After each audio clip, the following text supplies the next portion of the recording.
that by which we can inhale air goes to the lungs, aste.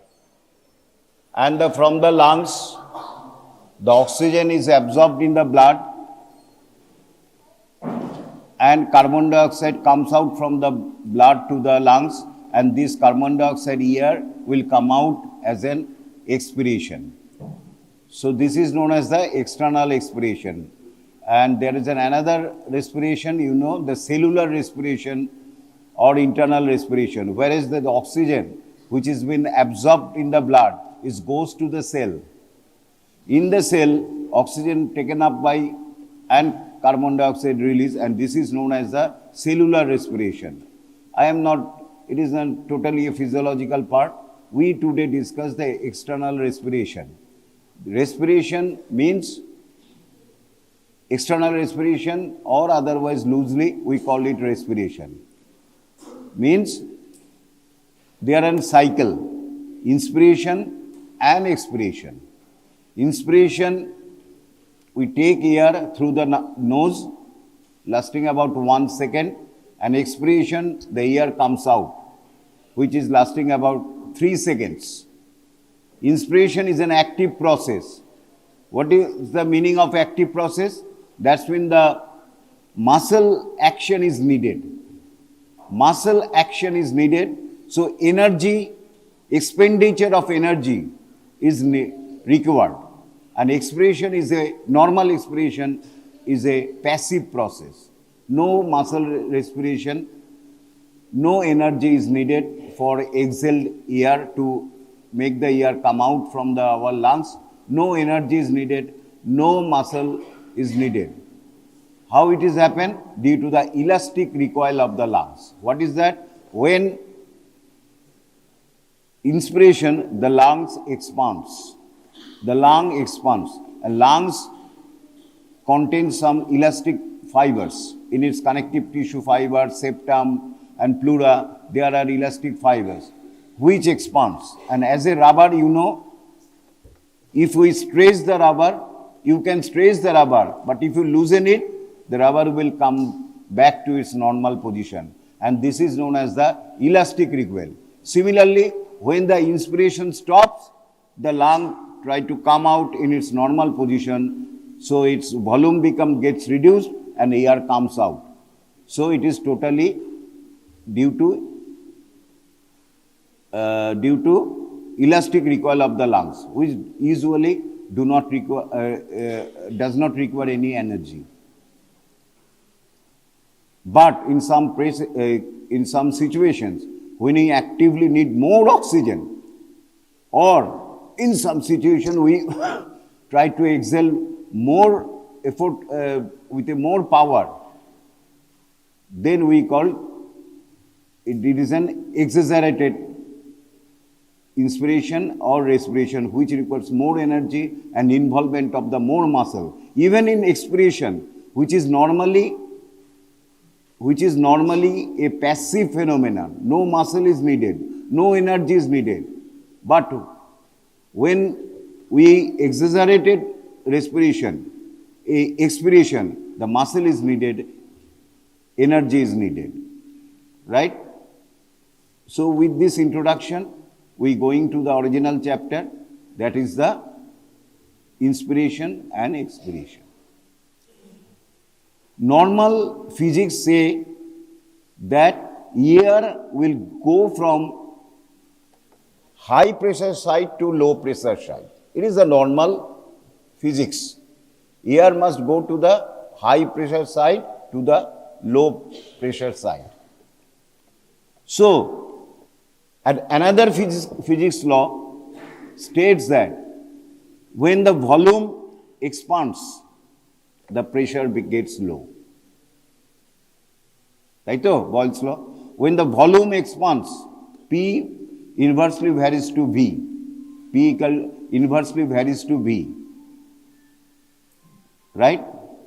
So when volume expands, pressure gets low. When volume lowers, pressure gets high. So nature uses this principle of physics. When lung will expand, volume will increase, pressure will get lower than the outside pressure, atmospheric pressure, and air goes in. And due to elastic recoil, when the lungs comes to its original position, volume gets lower, pressure increases, then the outside pressure, air will come out. Simply, nature use this principle of physics. But to expand the lungs, muscle action is needed. So energy is needed. So it is an active process. So any three-dimensional space has got diameters. Similarly, our thoracic case, it is a more or less truncated cone. It has got an anterior-posterior diameter. It has got a transverse diameter, and it has got a vertical diameter. So if we increase any one or all the diameters, the volume will be increased. The pressure will get, and so the lungs will also increase. With the chest wall increase, the pleura will also stress, intrapleural pressure becomes negative, more negative, and lungs also, which is attached to the pleura, also expands, and the intra-alveolar pressure, that's when already you know the alveoli, is also decreases. So, pressure gets low, outside air will go in. And nature uses this principle by increasing in normal inspiration all the diameters of the thorax, not a single one. It increases all the diameters of the thorax. Anteroposterior, vertical, and transverse diameters. Slight increase, but this slight increase results into taken up of 500 cc of air, which is known as the tidal volume of air. In physiology, you have known.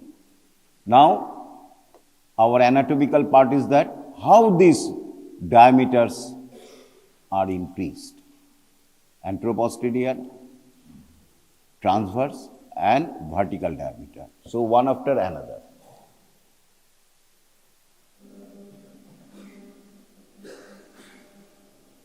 Acha, before going to that, there are certain facts about that which is required for explain why situation.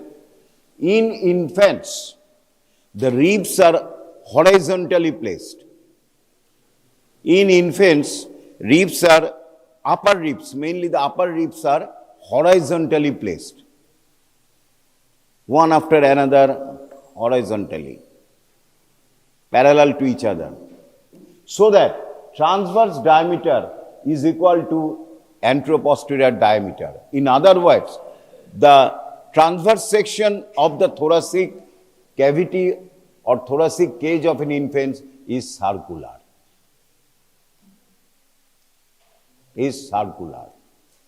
So, in infants, the transverse diameter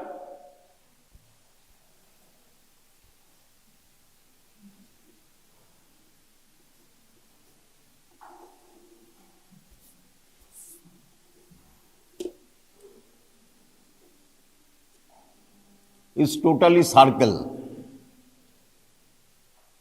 And in circle, you know, all the diameters are equal and you cannot increase any one of the diameter. আর বাড়ানো যাবে না সার্কেলের maximum diameter সবই এক আর there is a no question of increasing the diameter. So infants, you cannot increase the thoracic diameter, any one of the thoracic diameter, because it is a circle. সার্কেলের diameter আর বাড়ানো যায় না। তাহলে ইনফেন্টস কি respiration নেবে না? Will not the inspiration take its respiration? Yes. একটা diameter বাড়ানো যায়, ভার্টিক্যাল ডায়ামিটার, কারণ thoracic vertical diameter is a soft pliable thing. Thoracic cage transverse diameter is equal to anteroposterior diameter, but I do not mention the vertical diameter. So transverse and anteroposterior diameter means the ribs and cartilage, you cannot increase them, you cannot change them. But vertical diameter from the is what is that? From the center of the thoracic inlet to the center of the thoracic outlet. And you can thoracic inlet is a fixed because first rib is fixed. So you cannot increase the upper aperture, make an up and down, but you increase the lower portion, lower plane of the infants or our lower plane of the vertical diameter. That's mean the diaphragm. You can push the diaphragm down. So infants mainly up to 2 years, increasing vertical diameter, they do their respiration. So we call it, and when the diaphragm descends, it increases the intra-abdominal pressure. So abdomen bulges out. So we call it abdominal type of respiration.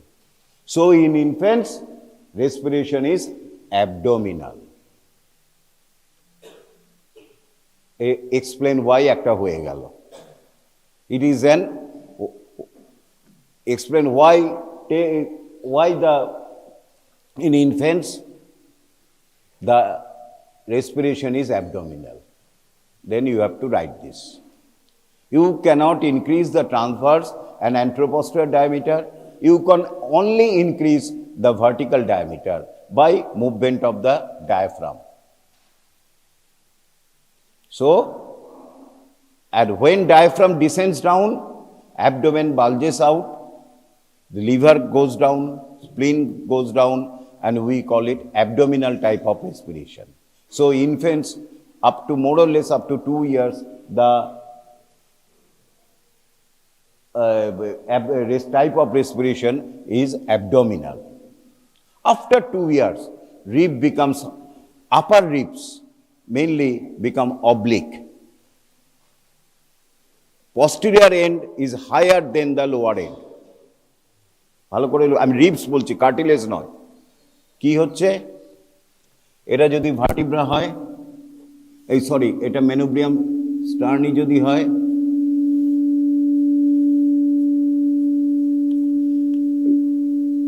Upper ribs, এটা third ribs ধরো,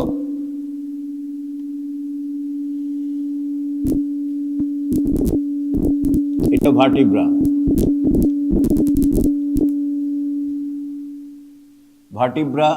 এটা sternum. Look, it is a cartilage, costal cartilage. Look, if it is a third rib, the posterior end is lower than the anterior end, then the cartilage goes up. But I am telling about the ribs. So, the ribs are oblique. The ribs are oblique. And oblique ribs. So, in adults, transverse diameter, ribs are oblique. And it has been found the transverse diameter of an adult is greater than anteroposterior diameter. So, shape of the transverse section is kidney shaped. See kidney no, এটা extra হয়ে গেছে. Kidney shaped, and respiration uses all the diameters of the thorax, so that we increase the anteroposterior diameter, we increase the transverse diameter, we increase the vertical diameter. So, both our thorax expands, abdomen bulges out, so the type of respiration is thoraco-abdominal. Now tell me, in full-term female, why the respiration is only thoracic? Full-term gravid female, 8 months pregnancy, why the type of respiration is thoracic, not abdominal? Why? Huh? Yes. Due to fetus, the diaphragm cannot move করে, but very slight. So vertical diameter টা আর বাড়তে পারে না, especially term pregnancy. So their respiration is mainly thoracic. তাহলে T types of respiration explain why একটা হয়ে গেল. Respiratory rate খুব জিজ্ঞেস করে না, তাও জেনে রাখো, স্পেশালি তিনটে জিনিস, দুটো জানো, নিউবর্ন 30 to 40, 5 ইয়ার্সে 25, অ্যাডাল্টে 12 to 15। মানে যেহেতু অনলি অ্যাবডোমিনাল রেসপিরেশন হয়, so taken up of air is very small, so they have to increase their number of cycle so that the more air will come out, come in. So this is the thoracic cage, already you know. Look, upper ribs are above the the posterior end is lower, up is higher than the anterior end. But in case of a lower ribs, 7 to 12 ribs, look, their upper end is directly downwards, upwards and medially. দুটোর মধ্যে তফাৎ রয়েছে। First 1 to 7 ribs, it is oblique and more or less the cartilages are parallel, oblique. But in lower rib, look, this cartilage is going upwards and medially, and it has got an immense value when we see the movements of respiration. So we can divide the ribs into two categories. Upper ribs, 1st to 6th or 1st to 6th, or 7 to 10th, lower ribs, because their type of movement is different. আসছি একে একে, তাহলে এইটা idea হলো।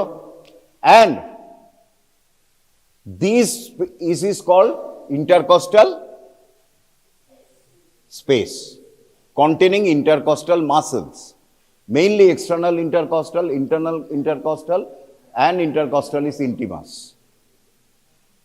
And so outside there is an external intercostal, then there is an internal intercostal, and this is that between this space has got a two parts, interosseous part. এই স্পেসটার দুটো part রয়েছে, each space has got a two parts. In between the bones, two ribs, bony part, we call interosseous part, and এই পার্টটাকে বলি interchondral part or intercartilaginous part, because it is between the two cartilages, costal cartilage.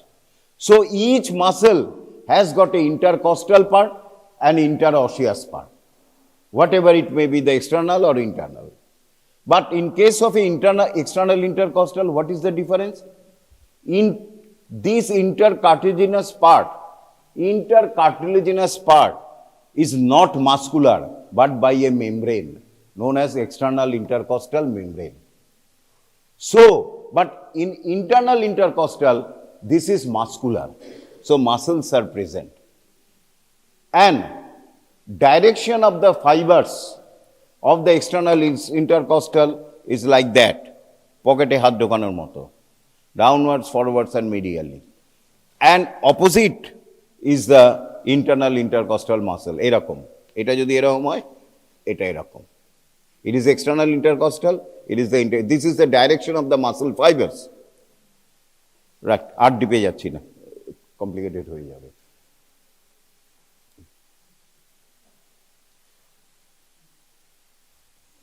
আচ্ছা, এইবারে যেটা করবে, so Boyle's law states when the pressure will be decreased, how you will decrease the pressure? By increasing the volume. Normal intrapleural pressure, you know, the pleura has got a two layer, outside serous layer attaching to the inside of the intercostal spaces or thoracic cage, and inner visceral layer attached to the lungs. And in between these two layers, there is a space we call pleural space or pleural cavity, right?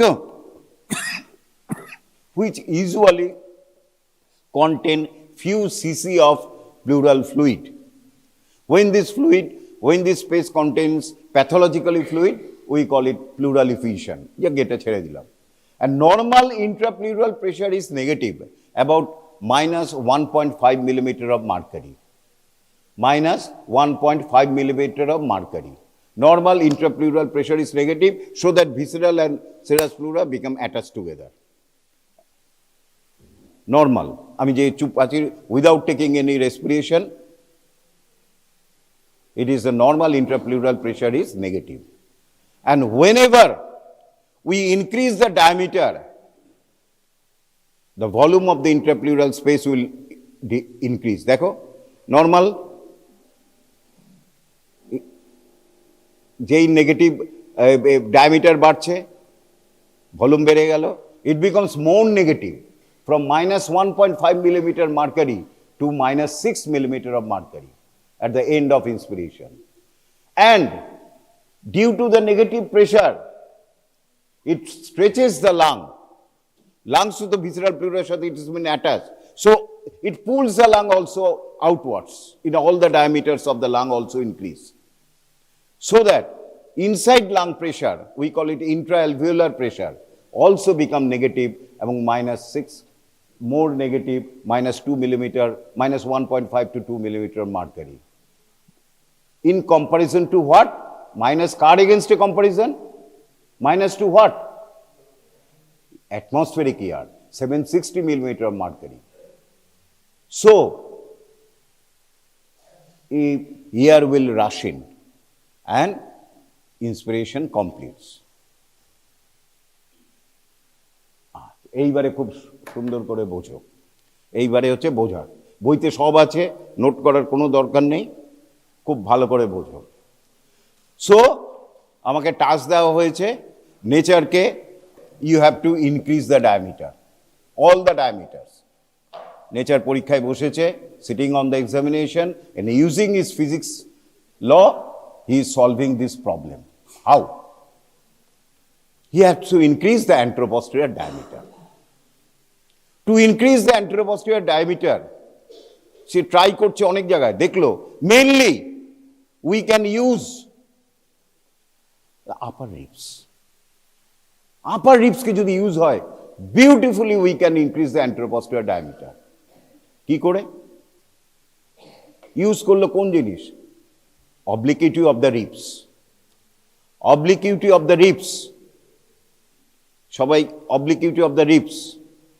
So it is the rib. It is the head of the ribs. It is the anterior end of the ribs or costal cartilage. এটা কি? Sternum. এটা কি? Sternum. First rib is fixed. সুতরাং first rib নিয়ে আমরা কথা বলছি না। First rib primary cartilage joint একদম ফিক্স নড়ে না, আমি সেকেন্ড টু সিক্স রিবের কথা বলছি।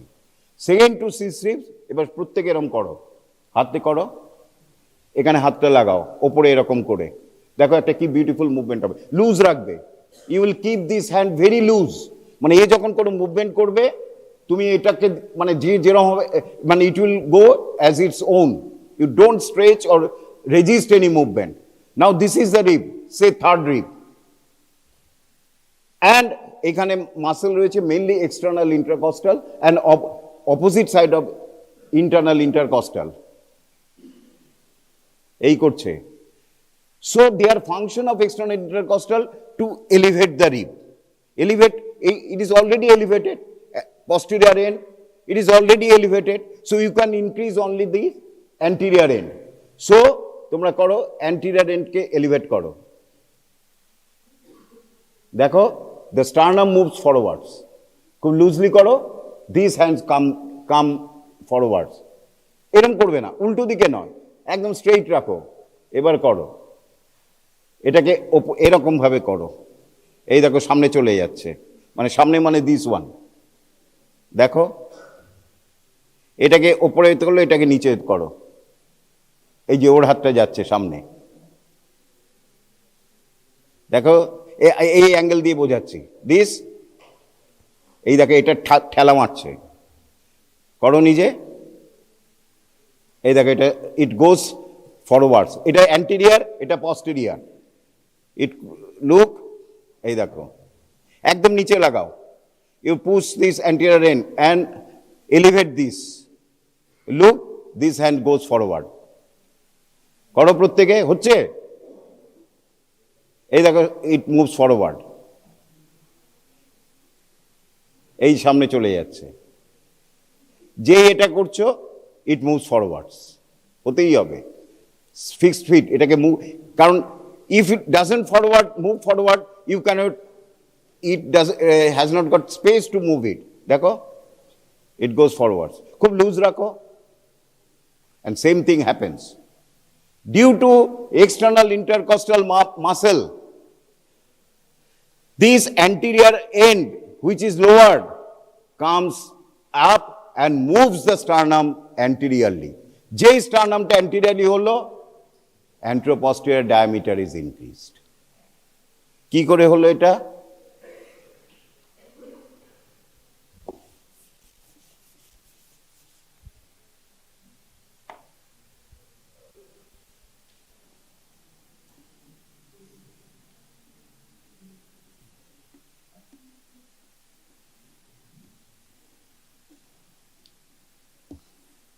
এটা হচ্ছে anteroposterior diameter, তাই তো? অন্য কালার দিয়ে দিই।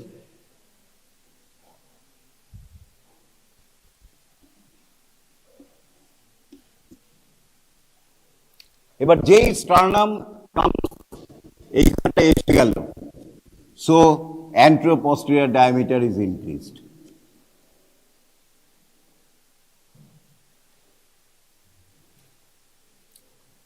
হয়ে গেল। And it is looks like a কার মতো?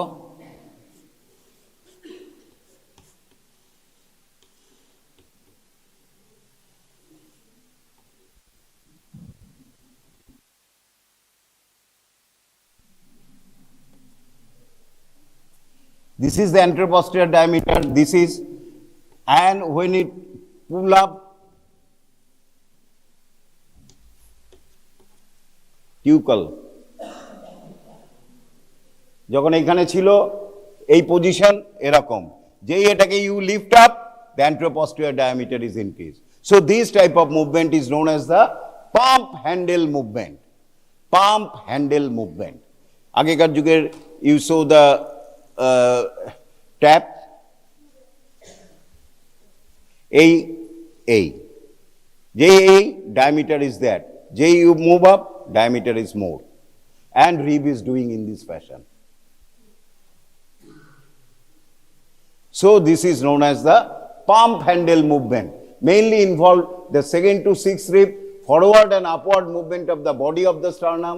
Joints involve costovertebral,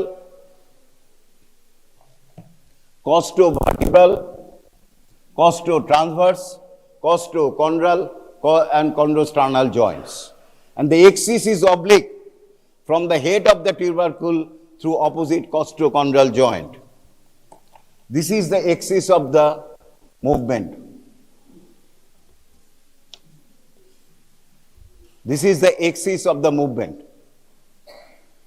Muscles involve external intercostal and contralateral intrachondral part of internal intercostal. এখানে লেখা নেই। এরম ভাবে দেখো, বইতে এত পাতা লেখা রয়েছে, কিন্তু 4 লাইনেই if you write in this way examination, you will have a good marks. Explain, you are need not to explain like a teacher, you just write down the facts, and the facts are like that. সুতরাং এরম ভাবে লিখবে, anteroposterior diameter is increased by pump handle movement. Elevation of the ribs, forward and upward movement of the body of the sternum. Elevation of the rib causing forward and upward movement of the body of the sternum. Joints involved, axis and muscle involved, external intercostal and contralateral intrachondral part of internal intercostal. This. এইটা এবার ছবিটা দেখে বুঝতে পারছো? এই বেড়ে গেল like a pump. So anteroposterior diameter is increased by pump handle movement. Is increased by pump handle movement. Next, এইটাই pump handle movement. ভালো করে ছবিটা দেখো, এবং pleura is also increased, so volume is increased, more negative, so air will go in. Clear হয়েছে? এটা clear? Clear হয়েছে তো? বিউটিফুল। আমাদের হচ্ছে always. So physics you can't ignore the basic science which is very very important, যেগুলি mainly কলেজে পড়া হয়। Basic science is very interesting and important, physics, chemistry, mathematics. আমার খুব ইচ্ছে ছিল, হলো না। আচ্ছা, বাড়ির চাপের doctor. Increase in all the diameters of the thoracic cage. তারপরে কি বাড়াতে হবে? একটা প্রবলেম সলভ করলো, নেক্সট প্রবলেম ইজ থোরাসিক কেজের ট্রান্সভার্স ডায়ামিটার আউট করতে হবে। সেইখানে ও ইউজ করলো নেচার লোয়ার রিপস। লোয়ার রিপসকে ইউজ করলো, 7 to 11th ribs or 7 to 10th ribs. Lower ribs কি করলো?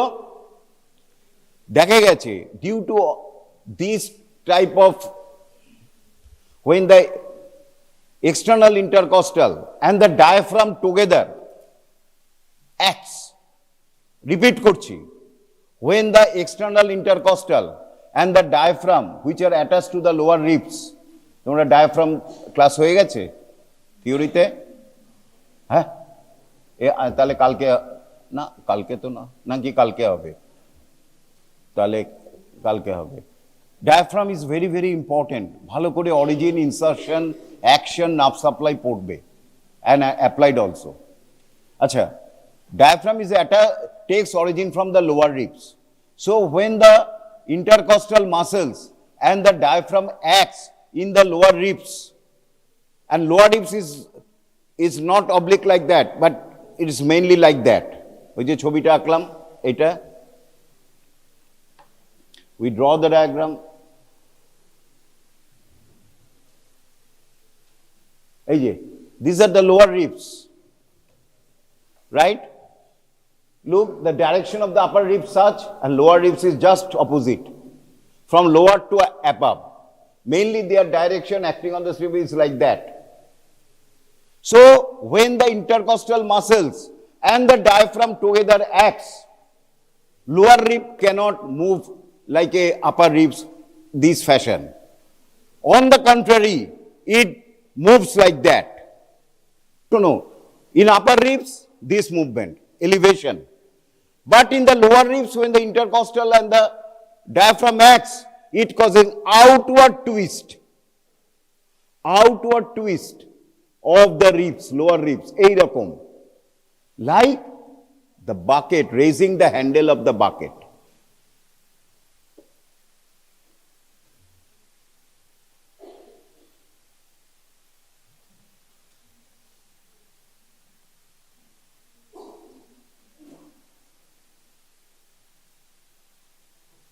Like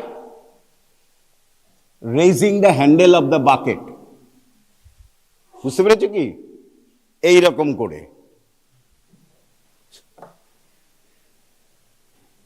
raising the handle of the bucket. So what is the diameter initially? Transverse diameter this. When this transverse diameter is increased. Very simple. So we call it bucket handle movement. We call it bucket handle movement. Ribs involved, mainly the lower ribs. Mainly. Upper ribs are high, but insignificant.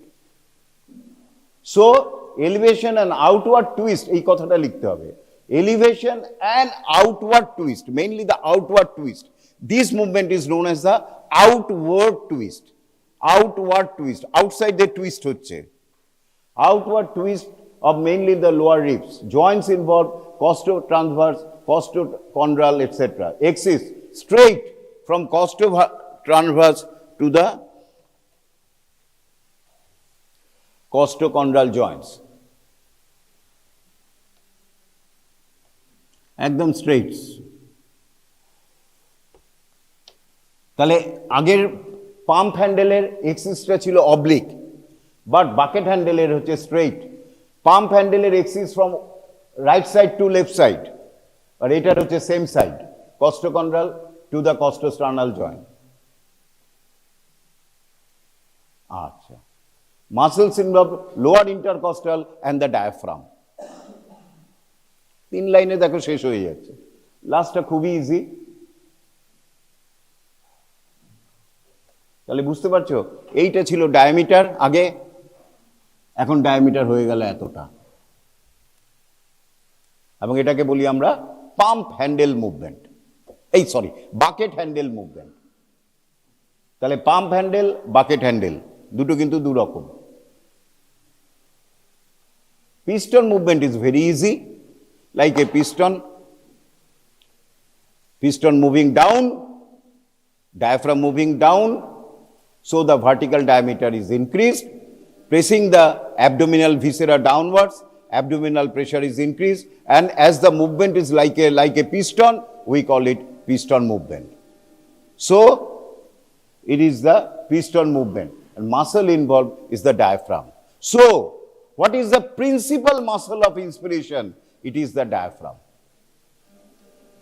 যদি বলে একটা মাসলের নাম করো, সবার আমাদের tendency থাকবে intercostal বলার, যেহেতু thorax intercostal, no, the principal muscles of inspiration is the diaphragm,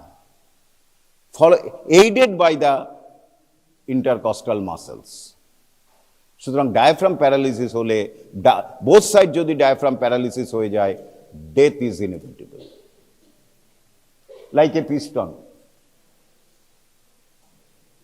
এই diameter in after expiration, and like diaphragm moves down, diameter is increased.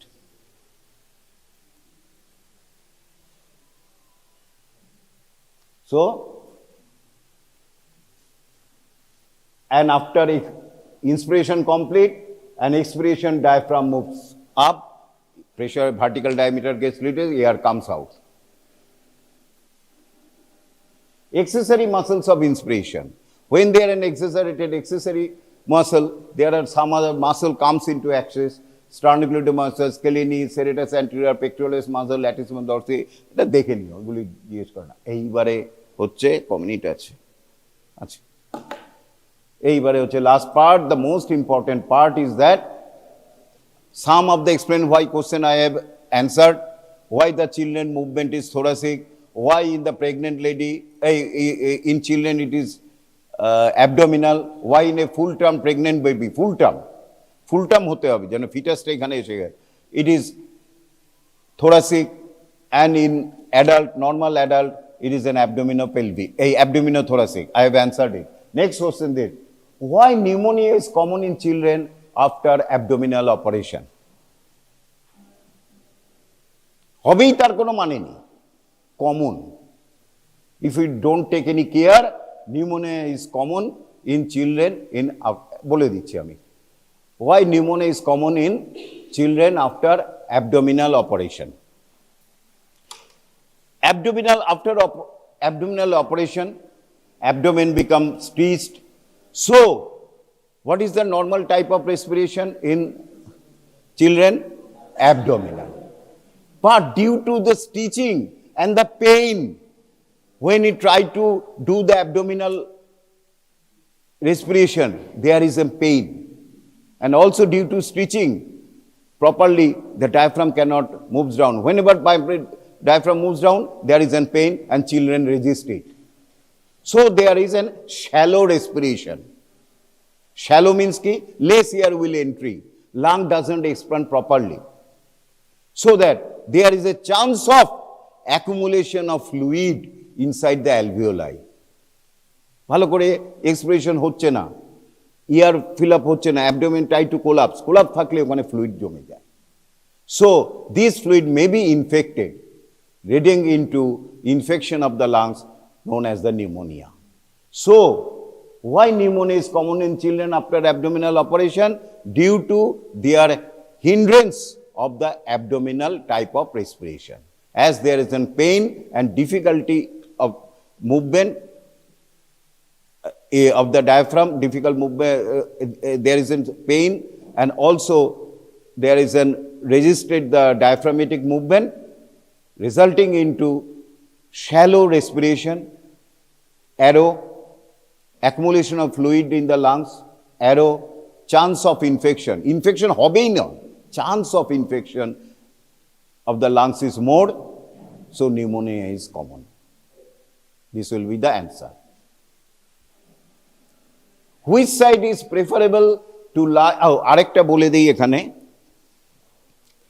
ফিজিক্সে পড়েছো, কি বলে ভুলে গেলাম, স্টার্লিংস ল অফ মাসল পড়ানো হয়নি এখনো? আচ্ছা, একটা ল রয়েছে, উইদিন একটা রাবার ব্যান্ড এইটুকুনি স্ট্রেচ করলে, if you stretch this and stretch it and then loosen, it will come in a force, suppose A. The force is suppose 10 bar or something. And if you stretch more and you loosen it, the coming down of the this muscle is more or less? More. Very good. Would you be more? এইটুকুনি ছেড়ে ছাড়লে যে force it will get back, মানে contraction হচ্ছে. So when it coming down, we call it contraction. Right? When a rubber band is stretched, we coming down, it is a contraction. It is an expansion, so it is a contraction. Suppose you stretch this much, so contraction is A. If you stretch this much, contraction is B. If it is a B, obviously you can easily know B is greater than A. কারণ আরো জোরে তুমি রাবারটা ছেড়ে দেখো, এখান থেকে ছাড়ো, লাগবেই না, এতটা জোরে ছেড়ে দেখো। তার মানে কি, within a physiological limit, if you stretch more, contraction is more. But if you stretch rubber in such a way that elasticity gets lost, then this law doesn't hold water. So same thing applied in the muscle. If we stretch a muscle in a physiological limit, যত stretch করবে, তো within a physiological limit থাকতে হবে, একদম টেনে ছিঁড়ে ফেলে দিলাম, no. If you tear the muscle fibers, no. Within a physiological limit to stretch, contraction is more. It is here. সুতরাং diaphragm যতটা উপরে উঠবে, so come down better within a physiological limit. Clear হলো কি এটা? Diaphragm when gets more up, so diaphragm become more stressed. Diaphragm normal position is like that. So if any condition you stretch the diaphragm up, and when the diaphragm acts during inspiration, its force of contraction is more. As the force of contraction is more, the pulling of the lung is more, respiration, inhalation is more, respiration is more. Taken off air into the more. So, in other way we can say, more the diaphragm is up in the thorax, more effective is the inspiration. বলতে পারি কি, যতটা থোরাক্সে উপরে উঠে থাকবে, আমি একবার একটু একে বোঝাই আজকে।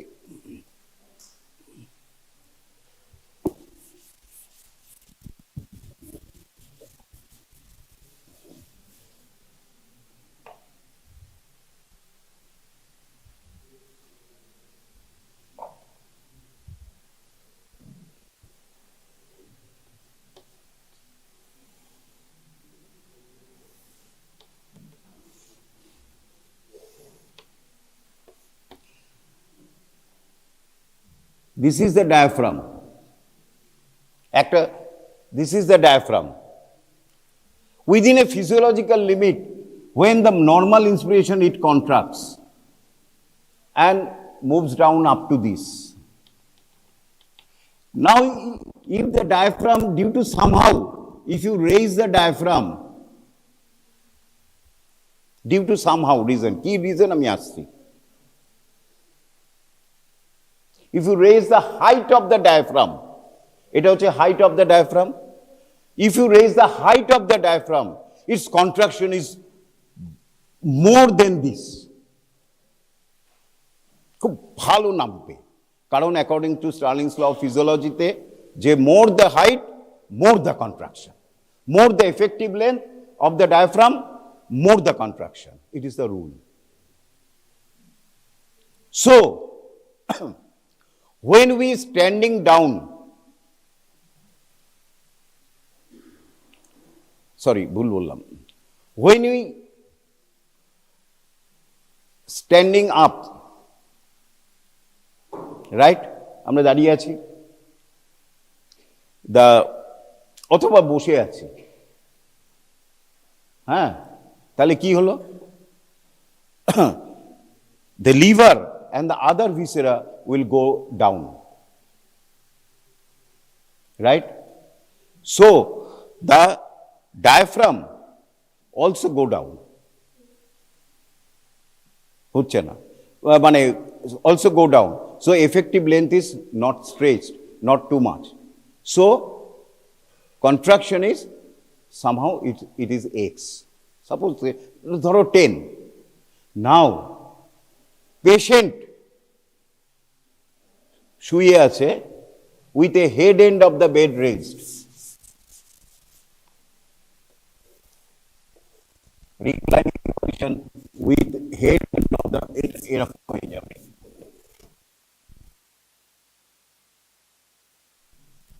With a head end of the bed raised, প্রায় দেখা যায় তুমি, if you go to the hospital bed you see with a sorry, head নয়, foot end of the bed is raised. I am really sorry, foot end of the bed raised. তাহলে কি করবে? এই abdominal viscera, এই যে liver আছে, it pushes the diaphragm up. If it is in the physiological limit, contraction is more, so a respiration is more effective.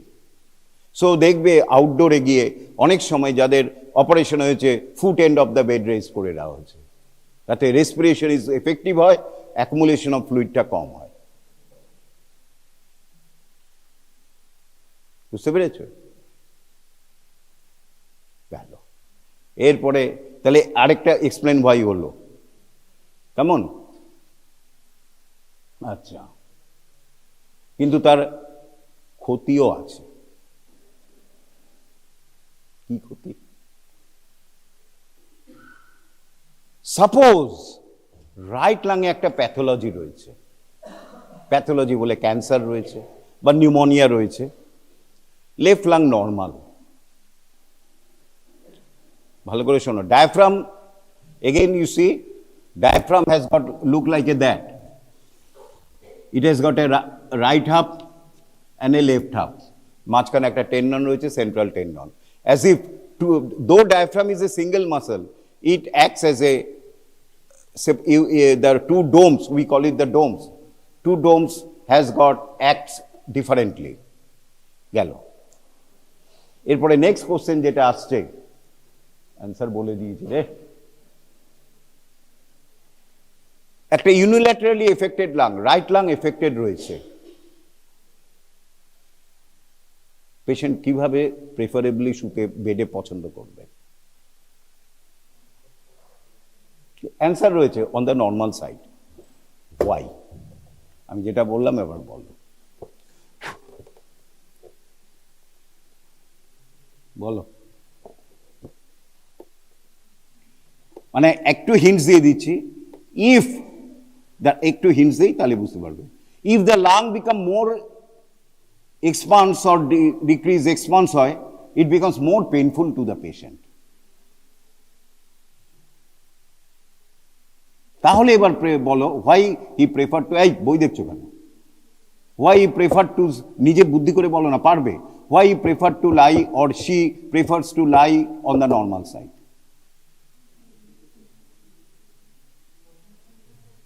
Yes, যদি effective side, এইটা effective side, আমি এই সাইডে শুচ্ছি, শুয়ে থাকা মানে কি? আমরা দাঁড়িয়ে থাকলে liver goes down, diaphragm goes down, যেই শুয়ে যাচ্ছি liver comes up, so diaphragm height is more.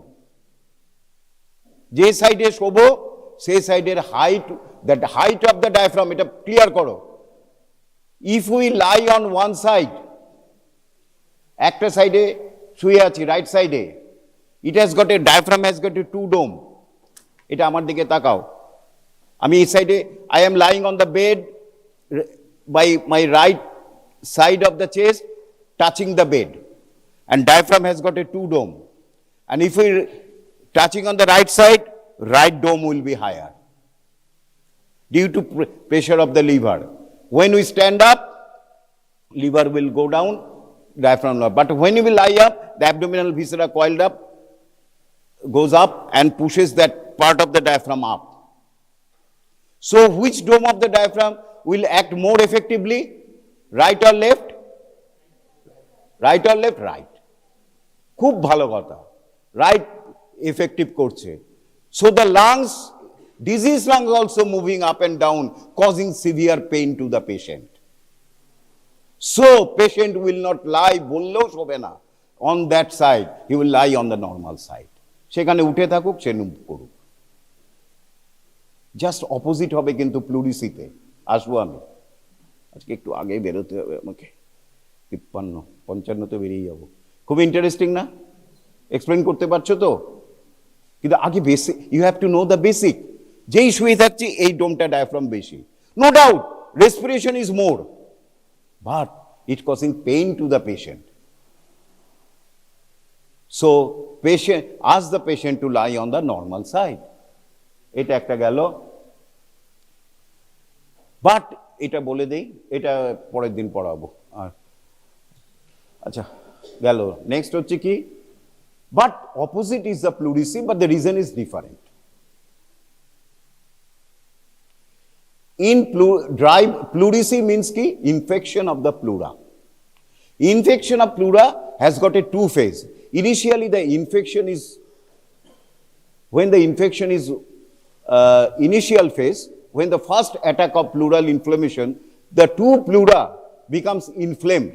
Inflamed means ki it becomes slightly reddened, swollen and very painful. Which one is very painful? Not the visceral pleura but the parietal pleura. Because visceral pleura has got autonomic nervous, it is not painful. So initially, when there is a movement of the respiration, so there is a rubbing of the pleura, parietal with a visceral pleura, right?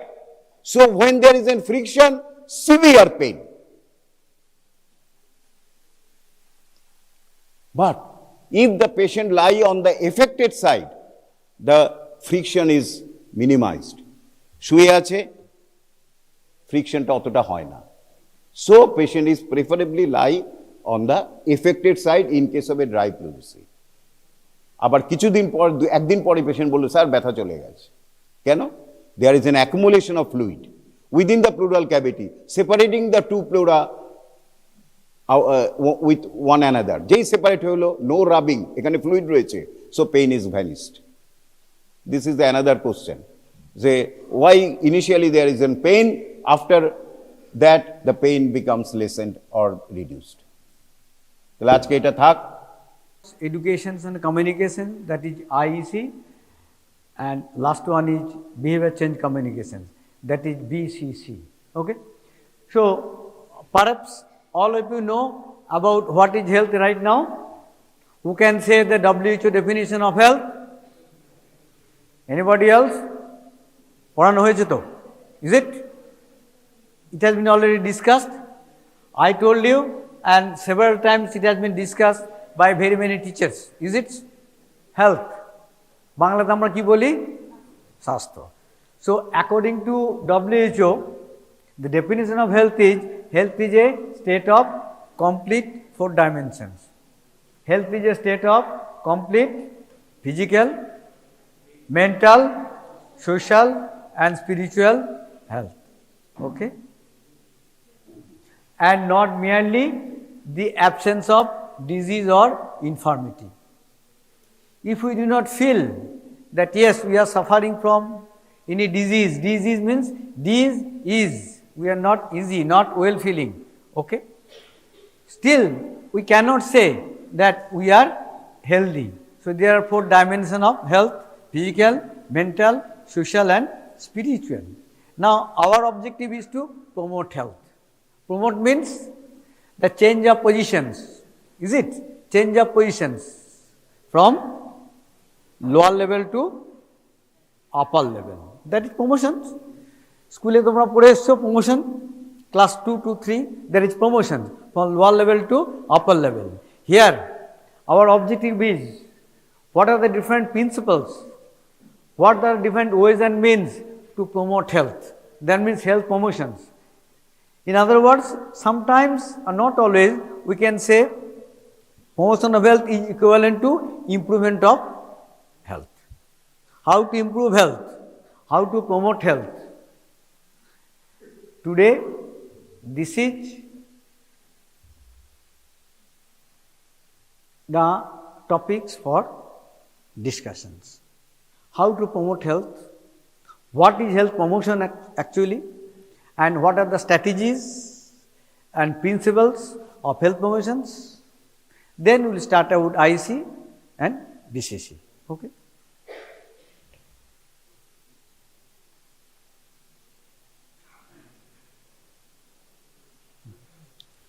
Health promotions.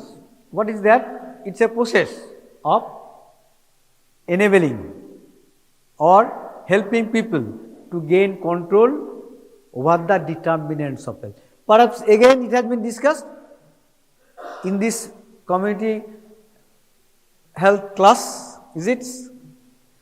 What are the determinants of health?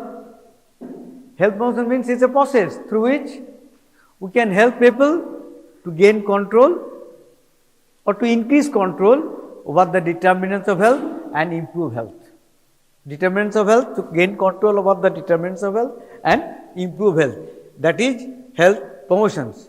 So, if we want to promote health, then first we have to know what are the different determinants of health. Right now we discussed about the dimension of health. No, the determinants of health means the factors that influence our health, whether we will be healthy or not, whether our community is healthy or not. That will be determined by few factors.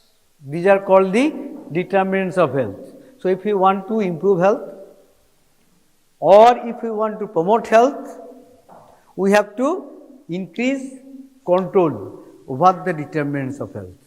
There are different determinants of health. Okay, one by one, I will try to share with you about the different determinants of health.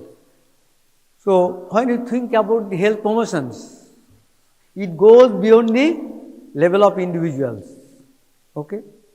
It goes beyond the level of individuals, it goes up to the community, group and community as a whole. So, it moves beyond the focus on individual behavior towards a wide range of social and environmental interventions. That means, if we want to promote health, not only we will think about the promotion of individual health, but the health of the community as a whole. Again, if we want to promote community health, we have to think about social factors and economic factors and other environmental factors which influence our health. Is it clear? Intervention means what? Interference.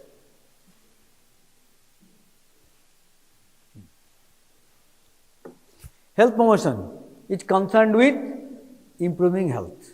By what? By how? By seeking to influence. Number one, lifestyle. What does it mean? Lifestyle. Lifestyle kake bole? Way of living. How we spend our life.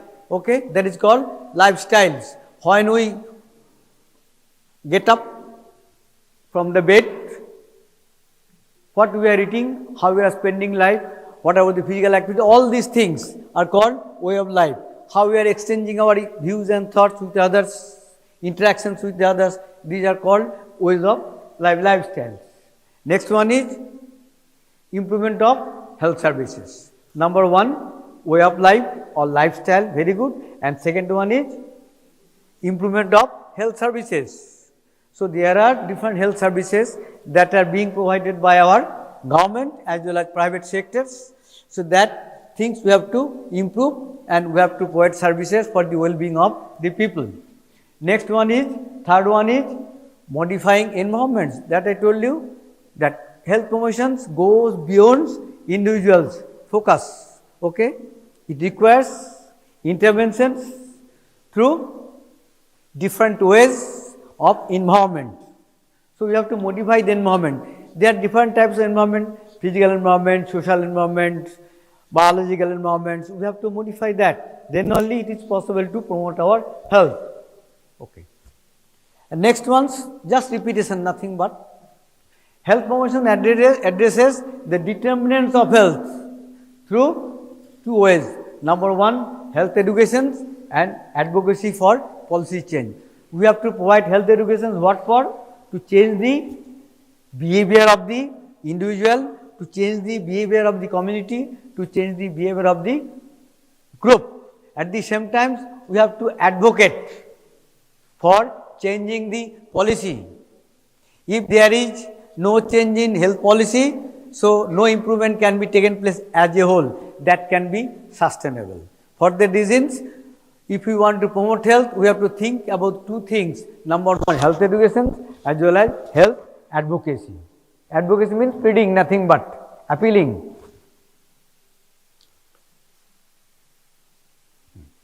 Health promotions operates through number one, health education, and number two, advocacy for healthy public policy and program. Okay. Approaches of health promotion, there are two approaches.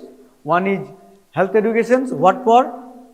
For improving individual capacities. What does it mean to improve individual capacities? When we can be able to improve or develop the capacities of individuals, it requires knowledge, it requires change of attitudes, and requires question of skills. Then it is called capacity. So through health education, we can increase the capacity of the individuals. At the same time, we have to advocate for healthy public policies to provide supportive environment. There are very many examples of advocacy for changing public health policies. Say for examples,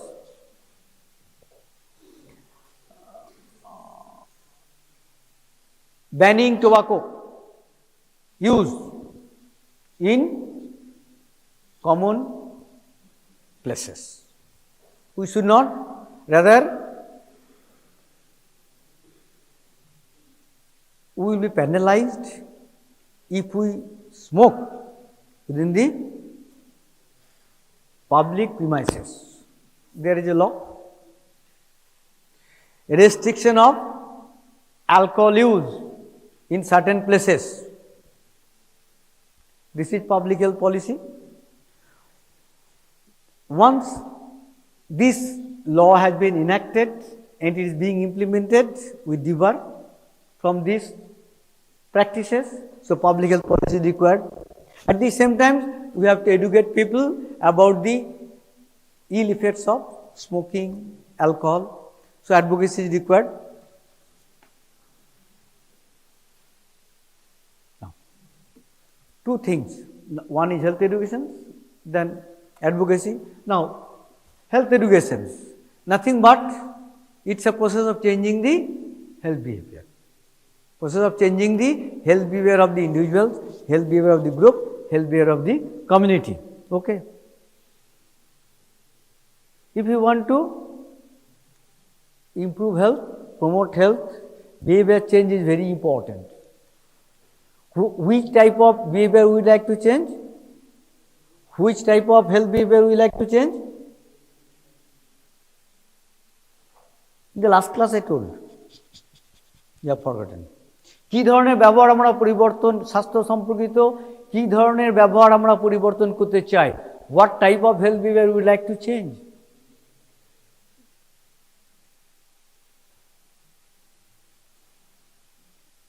বলো কি ধরনের ব্যবহার আমরা change করতে চাই? Health related behaviour, the behavior that is not good, সেই ধরনের behaviour আমরা চেঞ্জ করব। Is it? We are taking healthy diet. Would you like to change that type of behavior? No. Okay. Examples here, open defecations. Perhaps you know the meaning of open defecations. Open defecations, what is the meaning of that? আমি বলে দেবো open defecation, বুঝতেই পারলো না। What is the meaning of open defecation? Bangla দিয়ে বলো, English দিয়ে বলো, whatever may be. Open defecation, one by one. একজন বলো। ওপেন ডেফিকেশন, এই না বলে তো মুশকিল রে বাবা। হ্যাঁ বলো। আচ্ছা, বাংলাতে বলো দেখি একটু সুন্দর করে কেউ, বা ইংলিশ দিয়ে বলো। Open defecation, defecate means what? হ্যাঁ হ্যাঁ, বাইরে, বাংলাতে বলা হয় সোজা কথায়, বাংলাতে বাইরে পায়খানা। Apart from using the sanitary latrine, if we defecate the boost anywhere else, that is called open defecation. We would like to change it? Is it? Nobody should defecate in the open places. Nobody should, or rather we can say everybody must use sanitary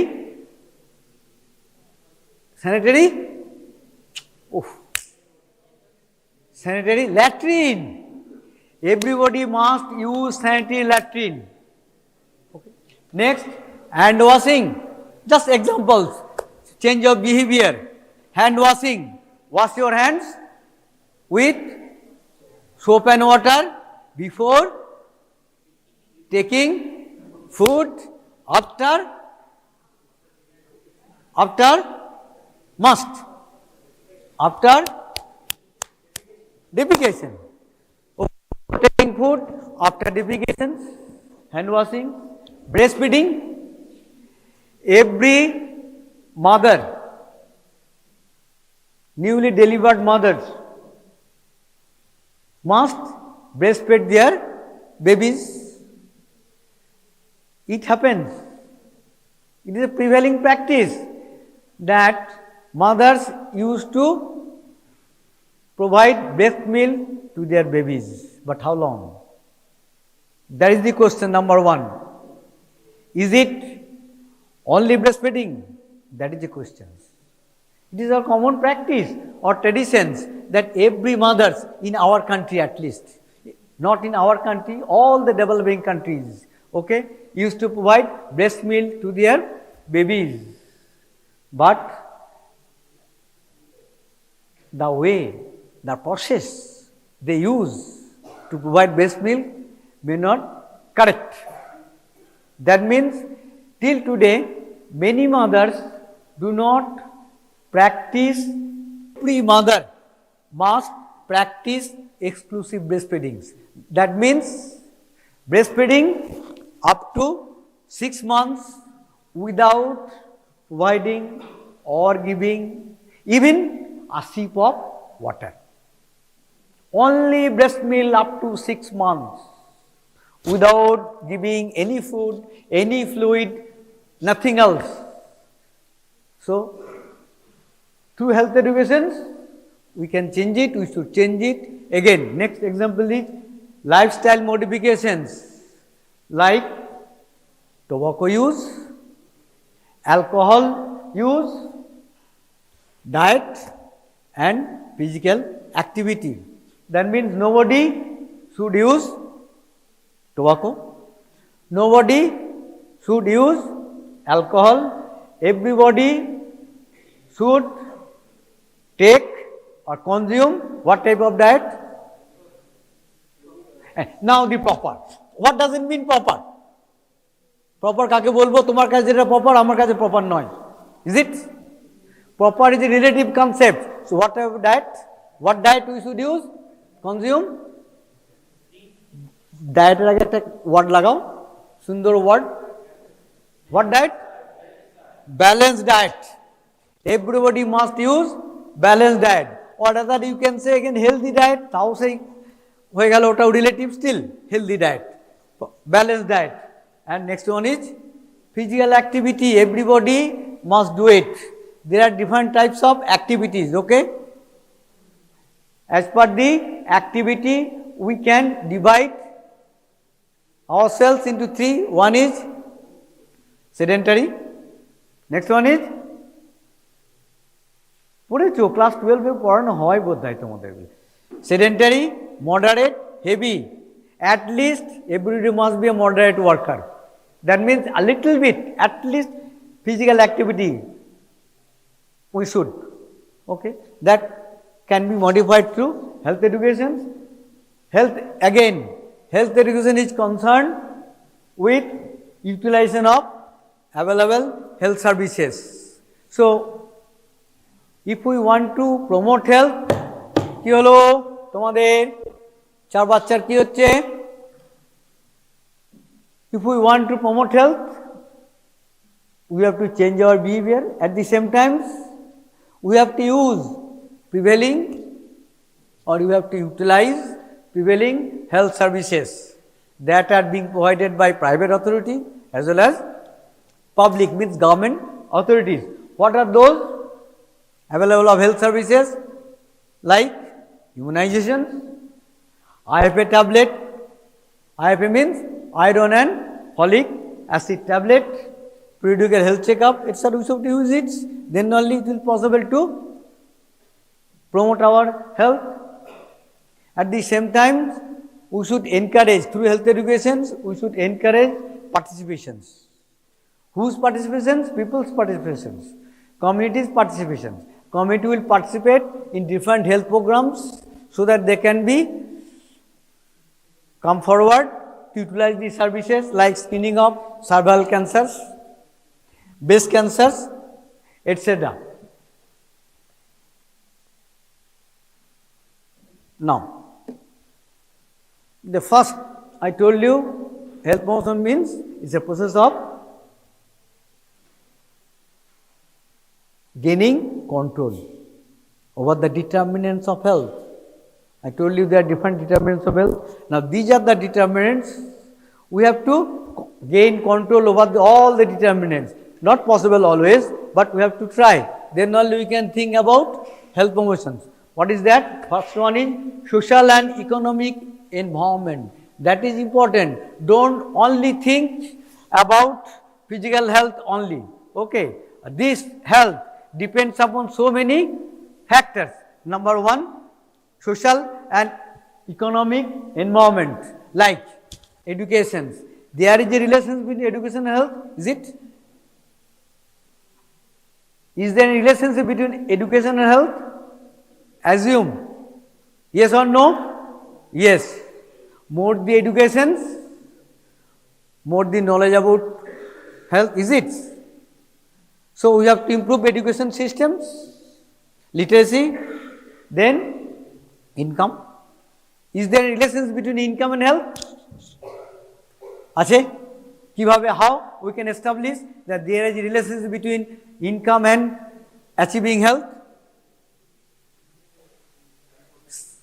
Act example now, simple examples, use balanced diet. If you want to take balanced diet, consume balanced diet, means proportional quantity of carbohydrate, protein, fat, minerals, vitamins. So, we require money, is it? Usually what happens in the rural areas or among the low socio-economic group of populations, maximum people used to consume carbohydrate. Carbohydrate more than protein, is it?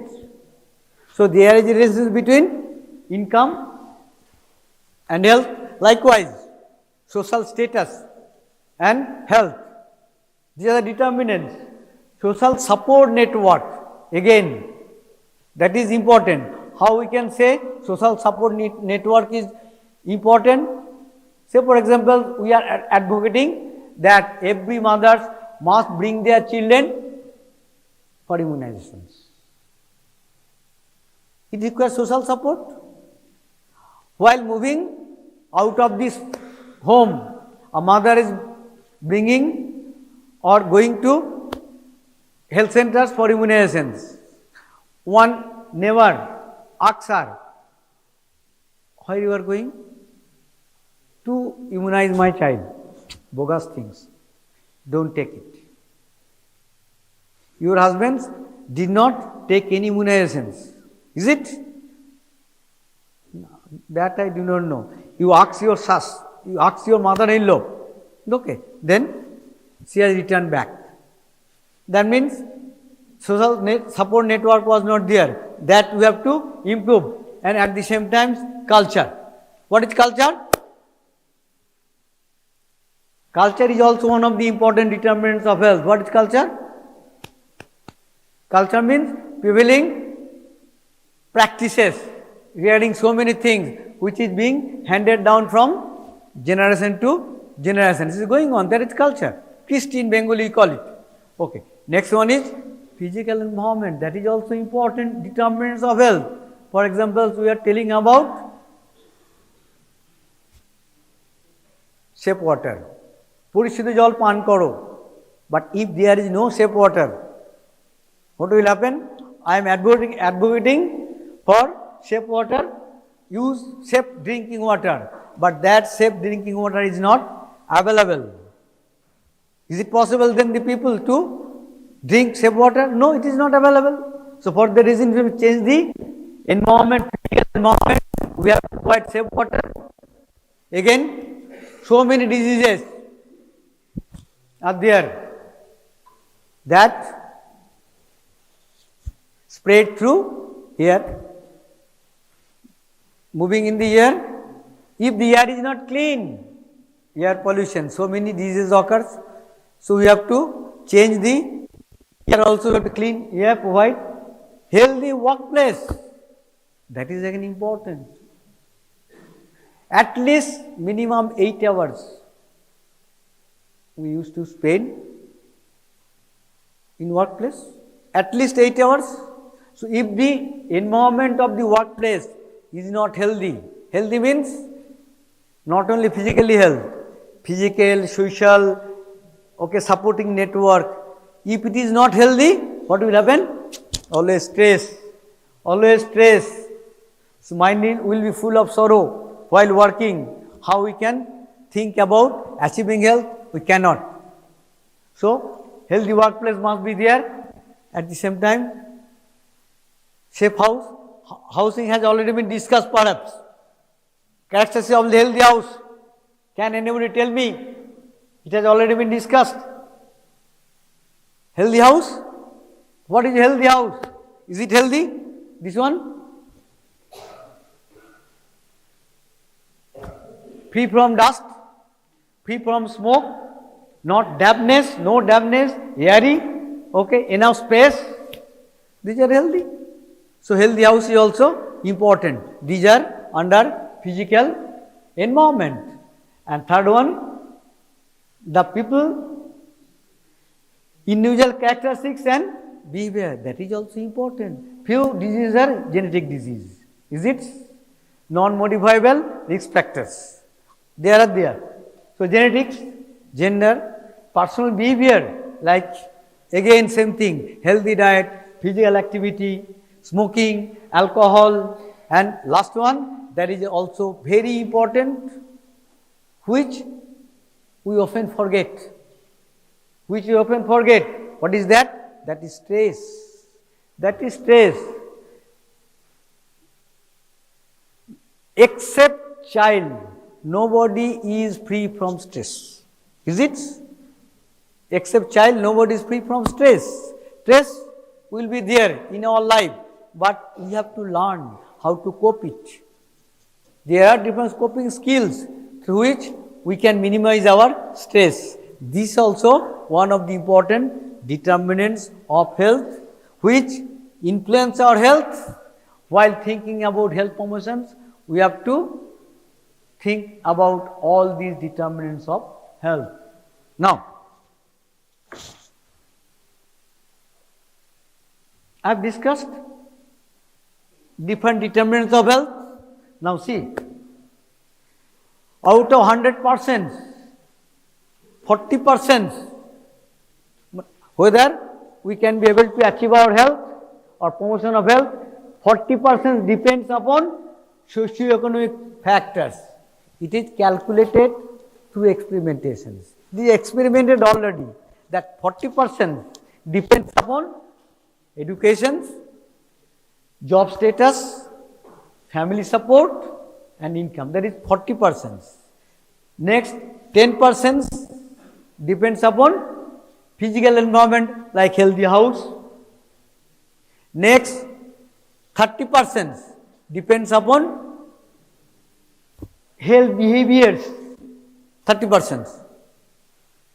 Tobacco use, diet, physical activity, alcohol use and sexual activity, that is 30%. And the rest 20% depends upon utilization of healthcare services or healthcare. So this is about, that means access and quality care 20%, 40%, 30%, 10%, 20%. These are the determinants of health. If all these are okay, then only we can think about improvement of health through health promotions. Okay. But the concept, health promotion, the concept was there when public health began to start in our country. Okay. But the strategies, the principles of health promotion started in 1980s only, not before that. When we think about the levels of prevention, already been discussed. Levels of prevention, what is the first levels of prevention? Levels of prevention, primordial, primary, secondary and tertiary. While think about the primary levels of prevention, there are two interventions. Ki ভুলে গেলে চলবে না, third ইয়ারে তো পরীক্ষা আছে। Levels of prevention, primordial, primary, secondary, tertiary. When you think about the primary levels of prevention, there are two interventions. One is health promotions, another is specific protection. So first one is health promotions. Okay. But you see, the strategies and principles started in the 80s when the first international conference was held on health promotions in Ottawa in 1986. Okay. Then starts the basic strategies of health promotions identified at Ottawa Charter in the year 1986. What is this? These three strategies: advocate, enable, mediate. Advocate means what? Pleading. Okay. Always thinking about creating public opinion about health promotions. Do this, do that. Then there will be some law through advocacy. Advocacy in what level? In higher level. Ministry level, at the same times in autocratic level, because they are the planners and policy makers. Then only down the level we can think about the implementations. Once there is a law, policy, then we think about the implementation. So advocate, to boost the factors which encourage health. Next one is enable. That means enabling people to do through providing knowledge by changing their attitudes. And third one is mediate. That means through intersectoral cooperations and coordinations. So three strategies: advocate, enable and mediate.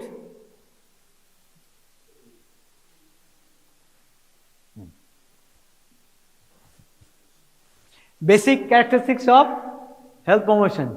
There are four basic characteristics of health promotion. Number one, enabling people to take control over. Over means, to take control over means the determinants of health and responsibility for their health as an important component of everyday life. Next one is requiring close cooperations, and media. We always tell, আমাদের স্বাস্থ্য আমাদের হাতে. Our health is in our hand. If we do not participate in health programs, other programs, we cannot achieve health. Next, I discuss about the basic characteristics, discuss about the approach of health promotion, and next one is principles of health promotion. Principle means axiom. what we have to keep in your mind while working. So, these principles we have to keep in your mind. First principle is empowerment. Empower means providing knowledge, changing attitude, so that people can be able to gain greater control over decisions and actions affecting their health. Is it clear? Empowerment? We have to take decisions, but the decisions must be logical, must be realistic. That decisions will affect our health. That is called empowerment. And next one is participation. Whatever may be the programs undertaken by the government sectors or private sectors, it is meaningless until and unless people participate in the program, take part in the program and utilize the services. That is participation. And third one is, it is holistic. Holistic means from each and every corner, each and every part, beyond the health sectors, we have to engage all the sectors for health promotions. Health is an asset.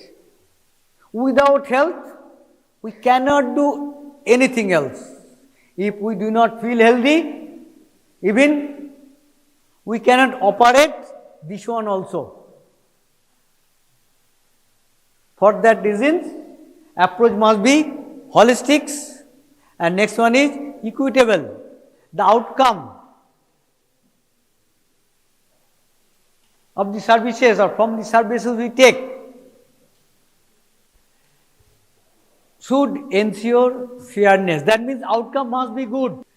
Next one is, once again, I am repeating nothing but that is intersectoral. What is that? Working in partnership with other relevant agencies or organizations. And next one is sustainable. What things today we will do, it must sustain. আজকে করলাম, কালকে চলে গেল, no. It will prevail. Okay, it will sustainable. And last one is multi-strategy. That means if we want to promote health, we have to work with different strategies, different approaches, different ways, different methods.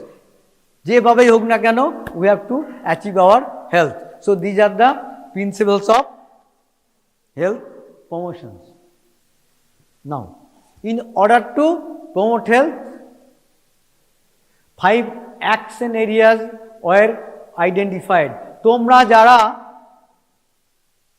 অন্য জায়গায় লেখাপড়া করছো, please you can go out of the class and read and study other subjects. Attendance দিয়ে দাও, দিয়ে চলে যাও। Unnecessary বসে থেকে তো লাভ নেই। যারা শুনছে তাদের প্রবলেম হবে, প্রত্যেকে ভুগবে কিন্তু থার্ড ইয়ারে। আমি থাকবো কি থাকবো না বড় কথা নয়, থার্ড ইয়ার যখন পরীক্ষা দেবে তখন যখন প্রিন্সিপাল হেলথ প্রমোশন করবে ভুলে গেছো। Okay, fine. Action areas. The World Health Organization took a leading role in action for health promotions in the 1980s, with the Ottawa Charter has been published in 1986. 5 key areas have been identified. What are those 5 key areas? Number 1, developing healthy public policies. That means if you want to do anything, there must be a policy. Without policy, nobody will be interested to do anything else. If anybody come forward, there must be a different types of barriers. To overcome the barriers, there must be a policy. Policy means document. Nothing but written document must be there. Okay. Whatever the policy, examples, banning tobacco, using helmets. Next, While driving, don't drink, use seat belt. So these are the public health policies. Creating supportive environments. Next one. We are telling about banning of open defecations. We are telling about washing hands. We are telling about immunizations. Okay. So environment, if the environment is not supportive, that means if all the facilities are not available, how we can expect that the behavior of the people will be changed? So it requires support, environment must be supportive. Say for example, we are thinking about this knowledge, increasing knowledge. Okay, education. If this classroom is not supportive, how we can expect that people will learn? If it is too much cold, if it is too much hot, too much humid, so how we can concentrate yourself in the classroom teaching? So environment must be supportive. And third one is strengthening community actions. We are providing services, but community should come forward. That means we must aware the community about their demand. We have to generate the demand. Then only people will come forward to accept. Next one is developing personal skills. That is again important for health promotion. We are telling about hand washing, but they do not know how to wash their hands. That is developing personal skills. These are the areas. And last one is reorient health services. The days are being changed. The disease patterns are being changed. Our lifestyles are being changed. Everything is being changed. So automatically we have to reorient our health services, keeping space with these changing environments. So these are the 5 action areas. That means working areas for health promotion. Okay. Next concept. So health promotion is finished. What I told you, what is health promotions?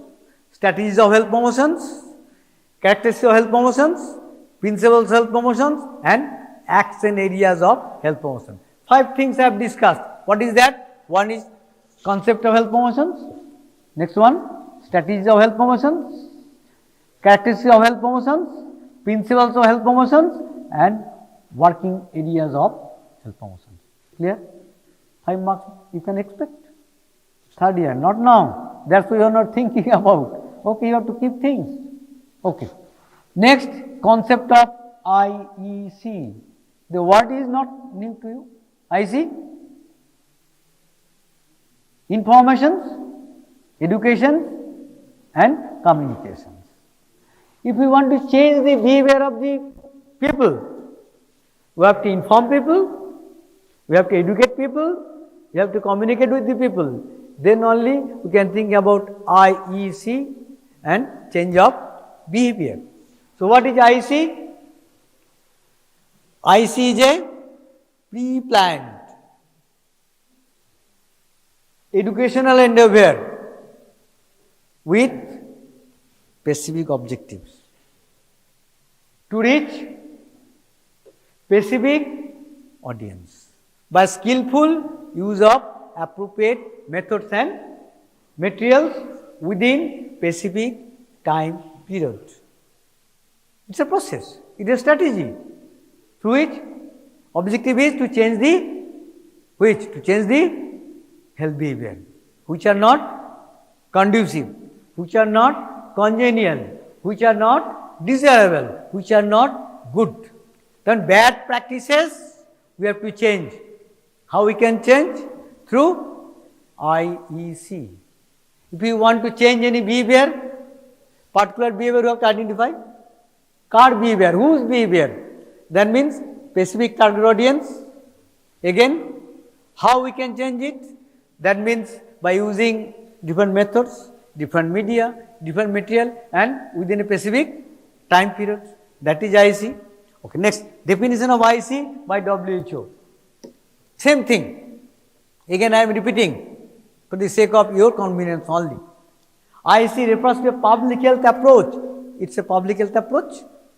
What for? Aiming at changing or reinforcing health related behavior. Changing health related behavior. which health-related behavior which are not good.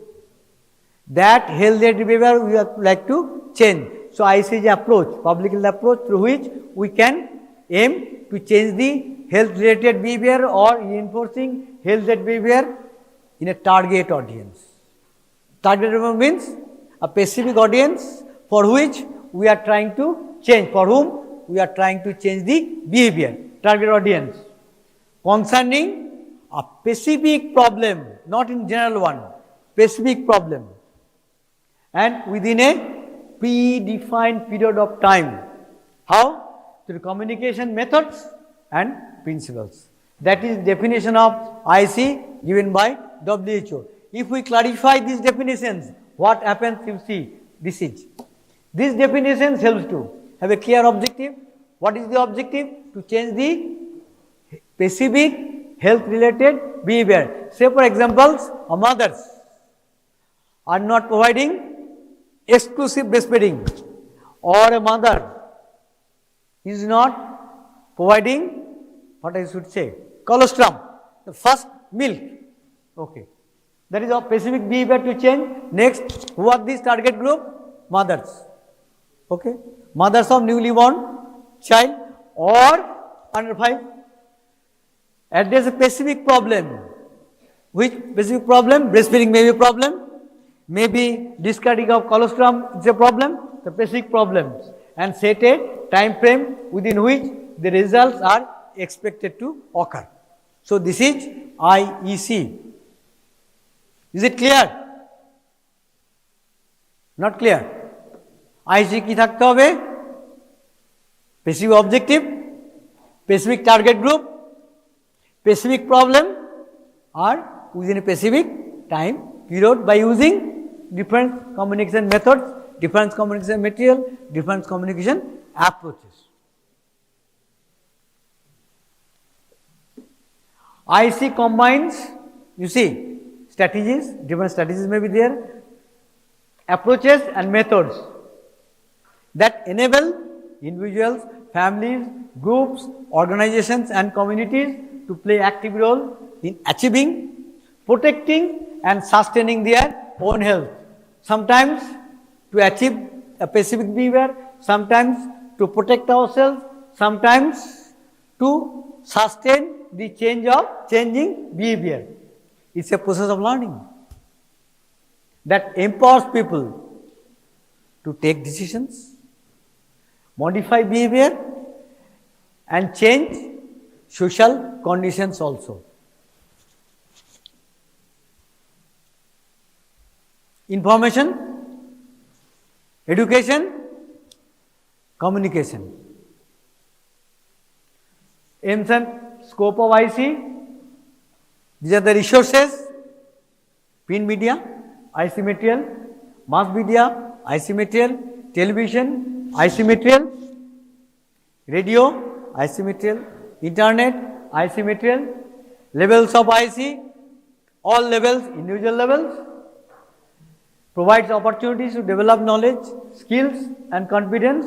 It creates awareness, reinforce to sustain behavior, community level, informing, persuading, encouraging and motivating.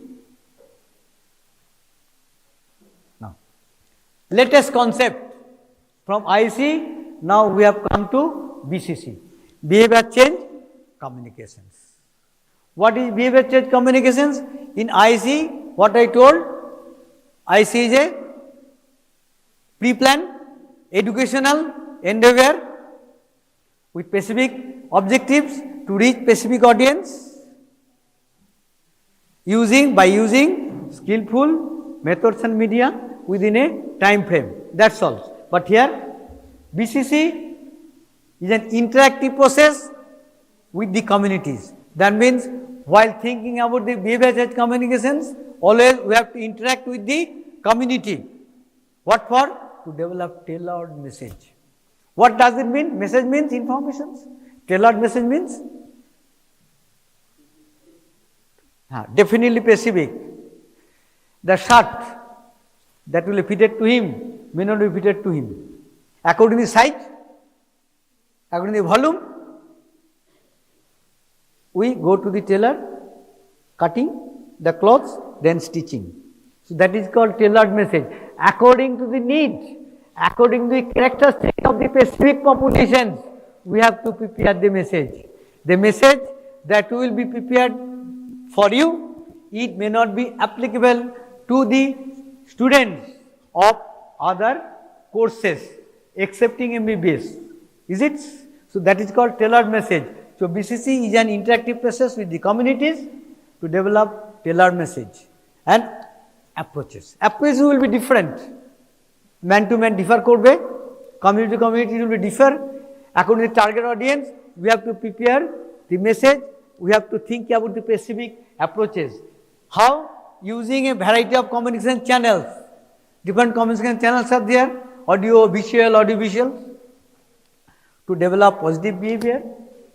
Number one, promote and sustain individual, community and societal behavior change. That is important. That is the difference between IC and BCC. In IC, no question about changing the societal behavior. We think about this individual behavior and community behavior. But here, societal behavior change and maintain appropriate behaviors. That is behavior change communication. Now, behavior change communications is primarily concerned with creating a conducive environment.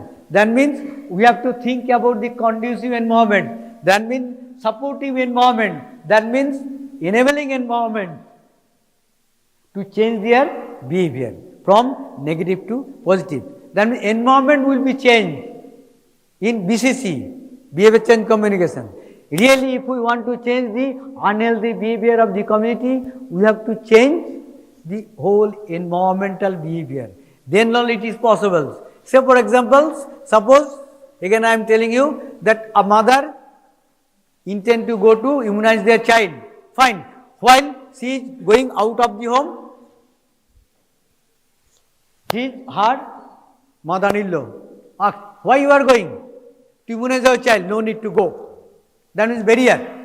That means environment is not supporting.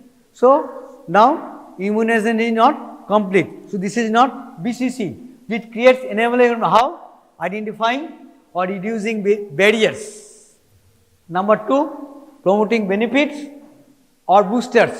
So BCC facilitates individuals and community to transfer information into desirable behavioral actions. It employs, it means behavior change communication employs systematic process beginning with formative research. That means we have to conduct research in the field. Why this behavior is going on, faulty behavior? Who are responsible for that? What are the barriers of this behavior? Why people? Then the question of why. Why people are not using these health services? What are the barriers? That we have to find out by formative research. Then we have to analyze their behavior. Then we have to plan the communication. We have to implement the communication process. At the same time, we have to monitor and evaluate. Then only behavior change communication is possible. It's very difficult, time consuming. Now, difference between IC and BCC. BCC moves people from awareness to action. But IC programs have resulted in improved health knowledge. Through IC we can improve the knowledge. But IC often fail to produce behavior change. Because other components we did not consider while framing the IC strategy. That's why we move from IC to right now behavior change communications. IC campaigns are often better at imparting knowledge and information than they are at moving people from awareness to action. BCC moves people from awareness to action. What for? How? By motivating people to believe that health benefits will be obtained by changing behavior. That means you have to motivate people that if you change your behavior, if your behavior is changed, then automatically health benefit will come out.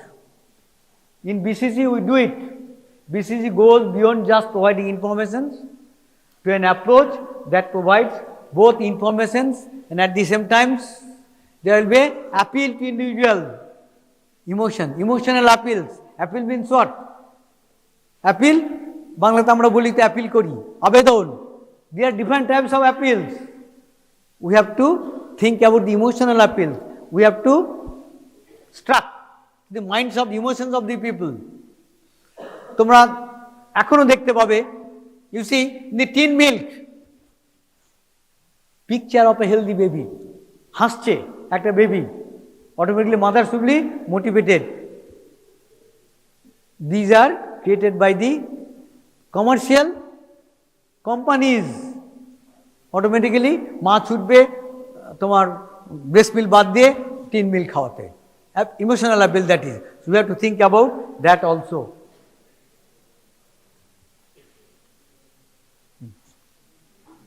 So this is repetition and last one. BCC is a communication process definitely to promote and maintain appropriate health behavior. Now appropriate health behavior, what behavior we require? BCC helps to promote that one. Now how we can change our behavior? First, people may be unaware about a thing. Unaware, then next stage is they will be aware through BCC, then concerned. Aware, unaware, aware, concerned. Means yes, it is our problem. That is called concern. Then people will gain knowledge through BCC. Knowledgeable, then they will be motivated to change. Yes, we require change, we have to change ourselves. Then they will practice for trial. Trial is going on, then behavior change, then it will be sustained. Okay, sustain behavior change. Okay, that's all. Okay. Now, three things we have discussed. Health promotion I told you, and next one is IC. The important question is difference between IC and BCC. That is the question. IC to BCC. Information, education, communication to behavior change communication. In case of IC, we did not think about the societal behavior change. We did not think about the motivations. What we thought that information, through information, education and communication, we can be able to change the behavior. But no, it failed. That's why later on we moved from IC to BCC, where we try to motivate people. We try to use different types of appeal which will motivate people, then they will try to take actions. Okay, from awareness to actions. In case of IC, only we provide knowledge, changing of attitudes, we educate people. On the basis of that, we thought, yes, automatically behavior will be changed. But no, that's why IC to BCC. Clear? Three concepts: health promotions, information, education and communications, and third one is behavior change communication. Okay, any questions for clarifications? 2-3 minutes are there. কিছুই শুনিনি তো বুঝবো কি করে নাকি? Hello, backbenchers. Any questions for clarifications? Health promotions. This is last class. Each class not be repeated. Health promotions, information, education and communications, and behavior change communications. Firing level or threshold, it is the firing level or threshold. Then there is the abrupt depolarization, and then there is repolarization, and it is the overshoot, that is the above the zero potential line, and the terminal, that is the 70% after repolarization. Then this rate is to some extent is reduced, and this part is after depolarization. It is after depolarization,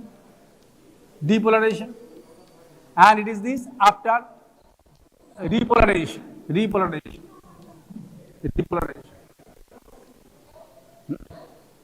And how this occurs, you know.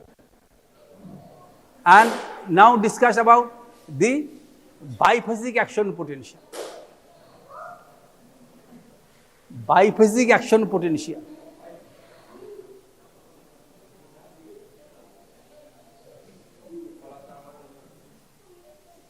Biphasic action potential is recorded from an action when both the electrodes are outside.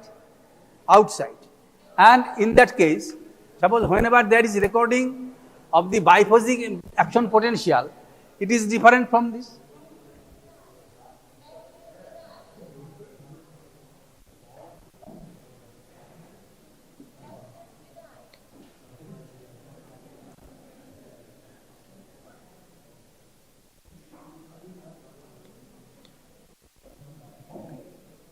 Both the electrodes are outside.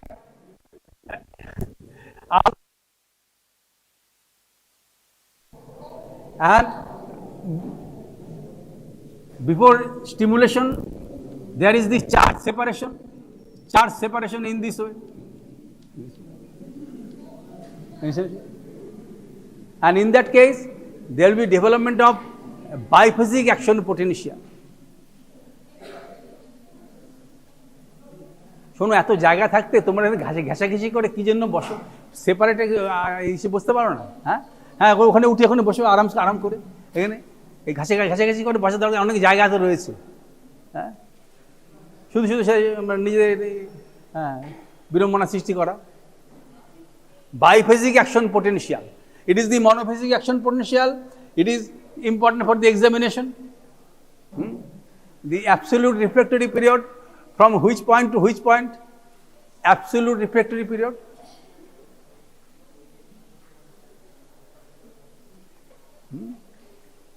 Monophasic action potential.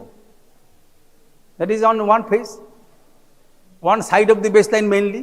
It is called monophasic. And in that case, one electrode is inside and another is the outside. And in that case, the membrane potential is minus 70 millivolt. And then you get this type of action potential. Now the biphasic action potential, and how it is produced. Suppose it is annexed in this way, both the electrodes are outside, and in the resting condition there is no potential difference.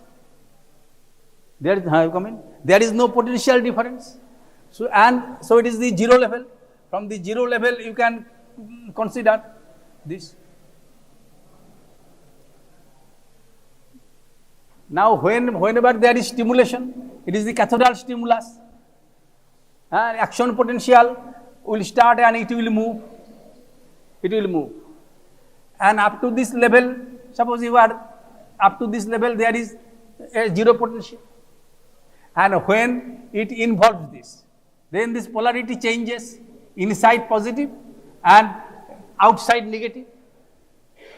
And it is connected in such a way that whenever the proximal electrode is negative outside in comparison to the other, then there will be a positive deflection.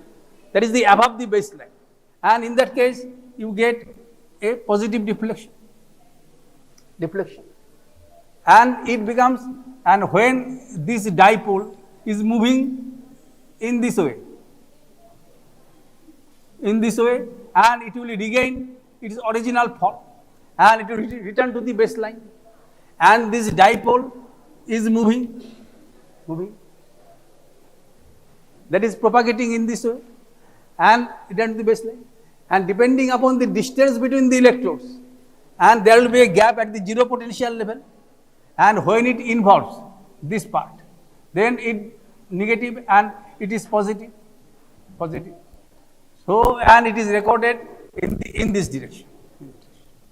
It is the biphasic potential. বোঝা গেল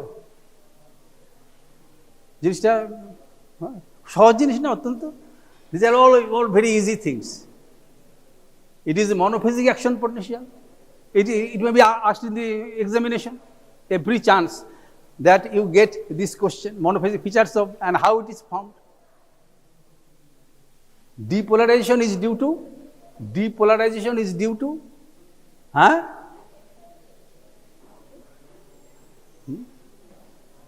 Depolarization is due to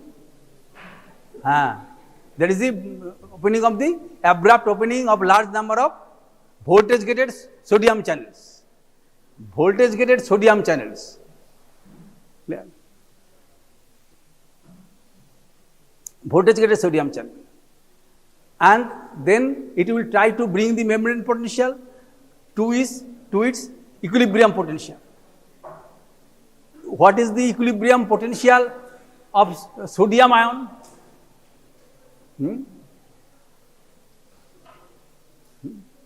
equilibrium potential of sodium ion কত হয় normally নার্ভে?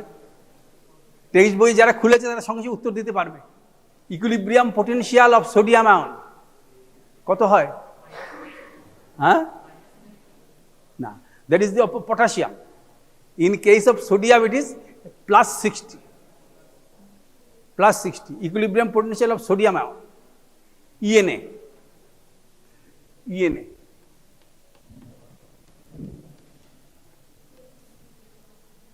is equal to -61.5 into log to the power base 10 to sodium concentration inside divided by sodium concentration outside.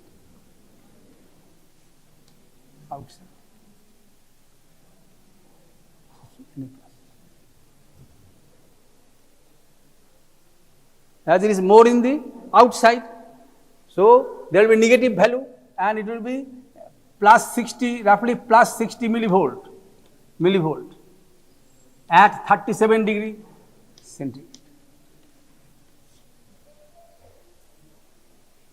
So it will try to bring to this +60 millivolt, but does not reach it, but it never touches it, that value.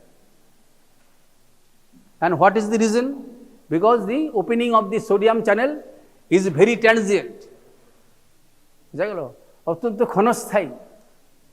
It opens and then it goes into an inactive stage. Outer gate and inner gate in inactive stage. And then it regain the resting state and then it can conduct impulse. Moreover, when it reaches it is over the overshoot, then there is the polarity is reversed, and it will hinder the exit of the, that is entry of the sodium ion. Normally there is a concentration gradient and the electrical gradient that is favoring entry of sodium ions. If you consider this, outside is positive, inner side negative. Concentration of sodium is more on the outside than the inside, and electrical gradient is also favorable. So whenever normally sodium ions are less permeable, much less permeable, but so when there is a chance comes so that the channels will open, then sodium will enter quickly, and then there is the generation of this action potential. When the depolarization reaches this threshold value or firing level, -55 millivolt.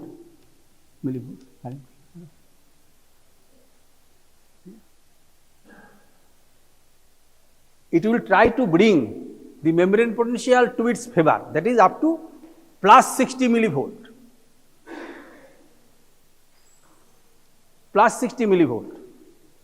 But it never occurs. It falls short of it because the opening of the sodium channel by its property is short-lived, and when it exceeds this zero value, then the inside becomes positive. So the electrical gradient is lost in this case, and at the same time the voltage gated potassium channels begin to open, and here is the movement is in the opposite direction. Sodium is outside to inside and potassium is inside to outside, and all these reasons are responsible so that it attains a value of +35 millivolt. This value may differ in different texts, whatever may be. but it will not attain this equilibrium potential value. Clear?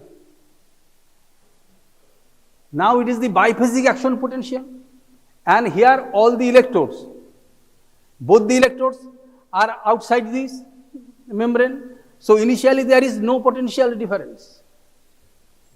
But it is when the action potential, when the stimulator is on, and then in that case, then initially this proximal part becomes depolarized. So there is inside positive and outside negative, and this attachment is made such a way that when this occurs, then there is a deflection, positive deflection, that is above the baseline. And when it travels in between the electrodes, depending upon the distance and the conduction velocity, speed, then there is some isoelectric interval. And when the second electrode is approached by this dipole, and then there is the reverse thing, that is equal amplitude but in the opposite direction, and it is called biphasic action potential. Biphasic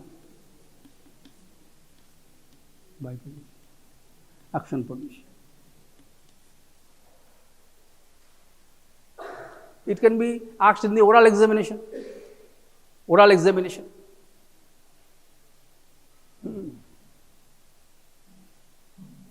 এক্সামিনেশনে এটা জিজ্ঞাসা করা হতে পারে কারো যে বাইফেজিক action potential বলতে কি বোঝায়, যে এটা পড়া থাকবে সে সহজেই উত্তর দিতে পারবে।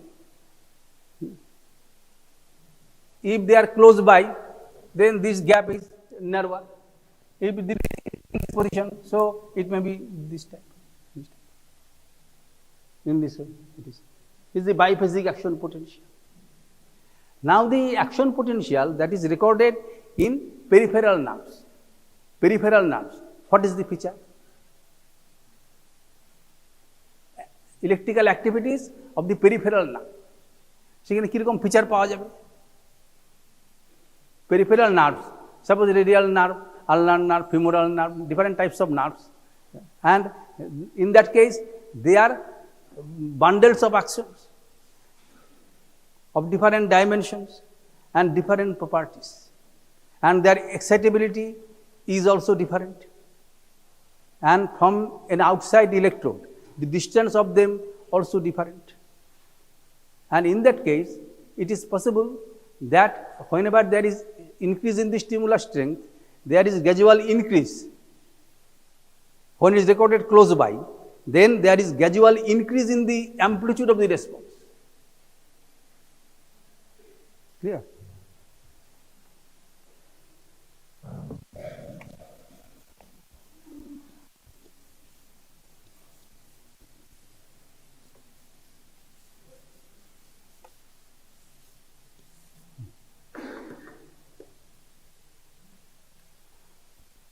Suppose there is a peripheral nerve and it contains different types of fibers, different sizes, different properties. Peripheral nerve. And there is a connective tissue outside peripheral nerve that is called epineurium. And if there is, it is stimulated. It is stimulated at any point, and recorded at some distance, recorder. Cathode oscilloscope also, CRO also, from the outside, not inside any particular cell. Then what should be the feature? You can expect biphasic action potential, but you should consider the first part only, and then your concept will be there.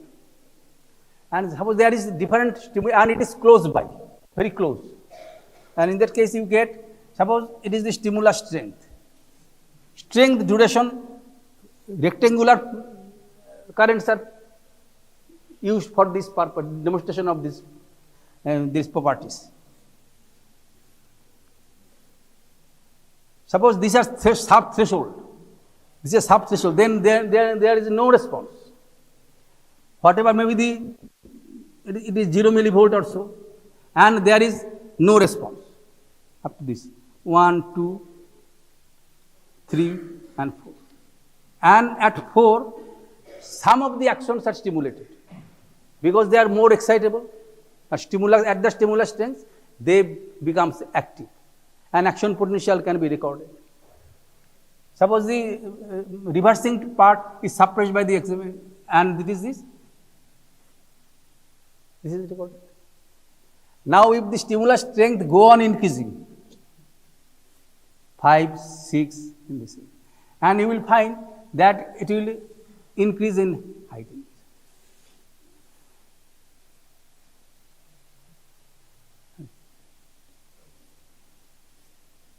7, 8. Suppose it is in that case it is, and when it reaches this maximal value at that position, at the 8th stimulus, it attains the maximum value. And if there is supramaximal stimulation at the 9, and so 8, 9 onwards, it will get the same value. It will not increase further. So why it is occurring? It is occurring due to algebraic summation of these action potentials, gradual recruitment. And this stimulator at different distances from them, and the behavior of the actions are also different. Some are more excitable, some are less excitable.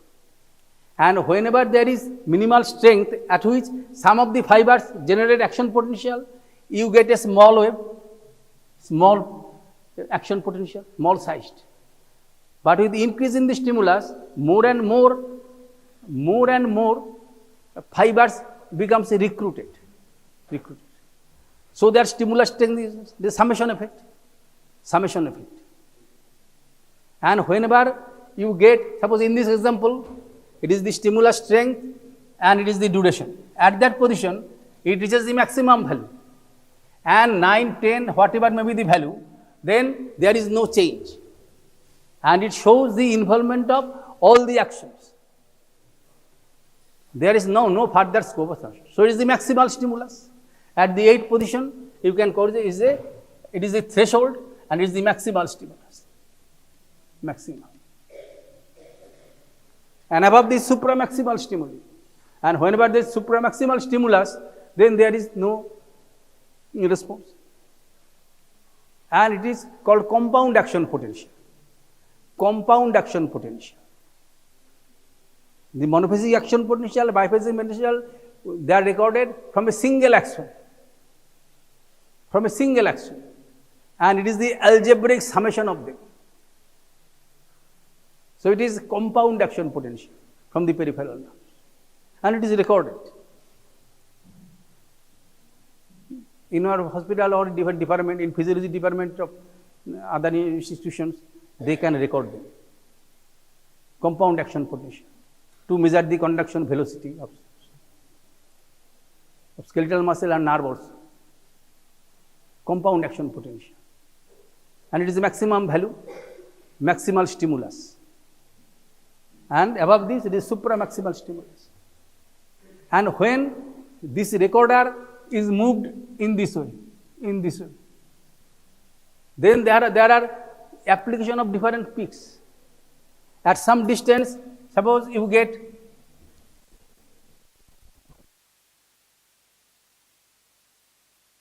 further, then it is possible you get another peaks will come.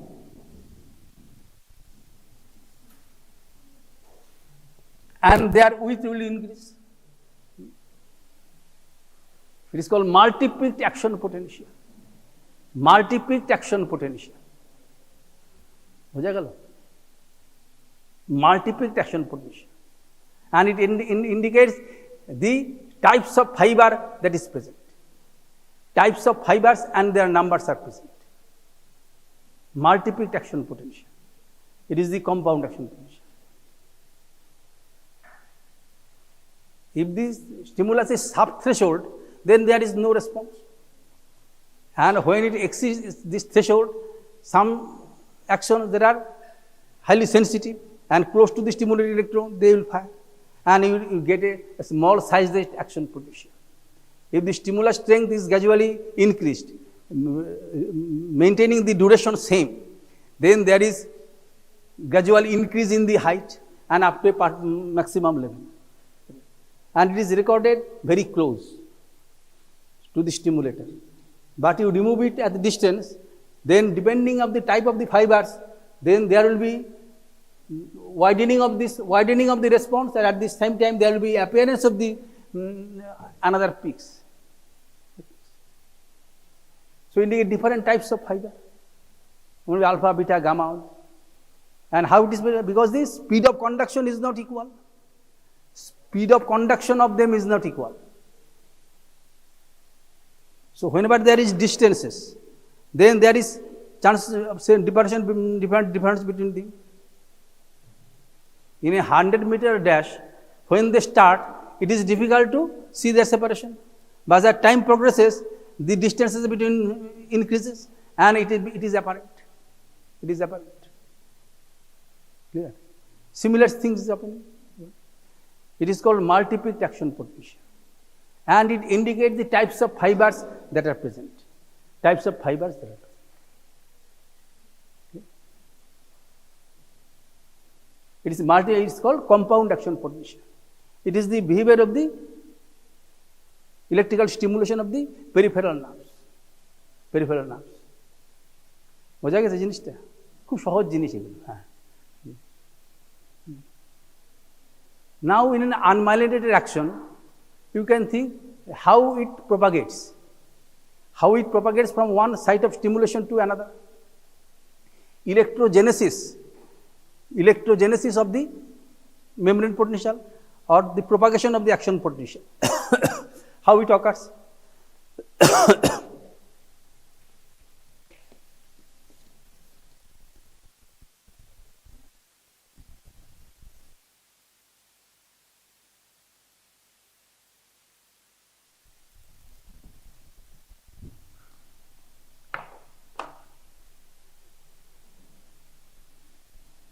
In an unmyelinated action,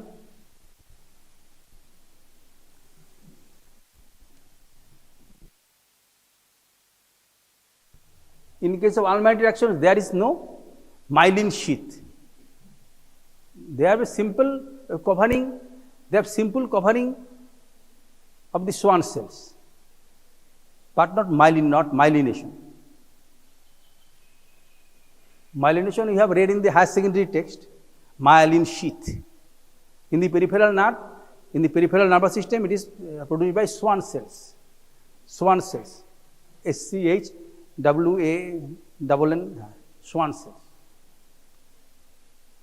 And in that case, there is some covering, but no that myelin sheath in this case. And suppose if there is stimulation at action potential, and there is negativity inside, there is positivity inside, and on either side there is the positivity outside the action.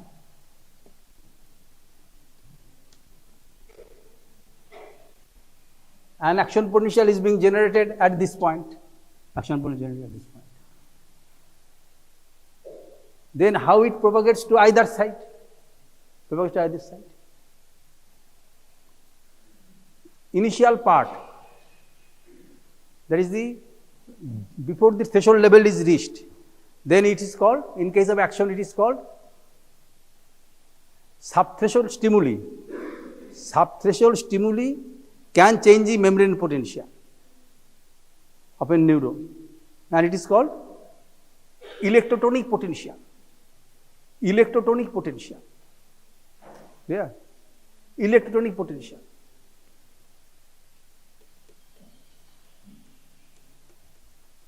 Tonic potential.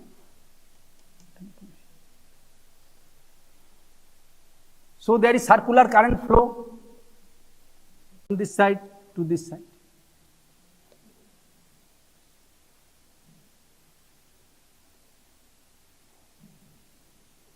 Circular current flow in these neighboring sides. And when the neighboring sides, there is initially there is electrotonic potential. Electronic potential. And this electronic potential, when it is produced, and when it reaches and if there is action potential, it is sufficient to bring it to the threshold value, and this generation of action potential in that case, in either side. On either side, there is development of action potential. Suppose it is the very early part, is the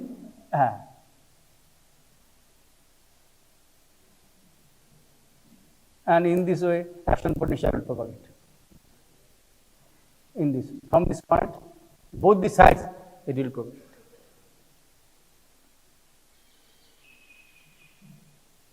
In this way, in the unmyelinated action, it will propagate. It involves all the part of the membrane.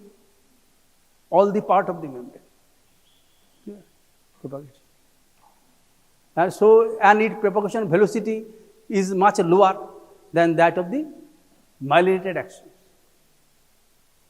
An experiment has been done mostly on the invertebrate actions. Invertebrate actions. Squid, cuttlefish, and this crab actions in this. And they are unmyelinated. And their conduction velocity is low. But in higher animals, it is not adequate in every case. Within our body, there are some neurons that are unmyelinated. But in most cases, there is myelination.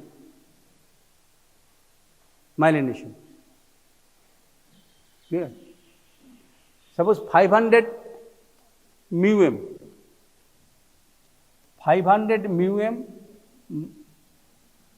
diameter unmyelinated action, its conduction velocity, suppose it is 25 meter per second.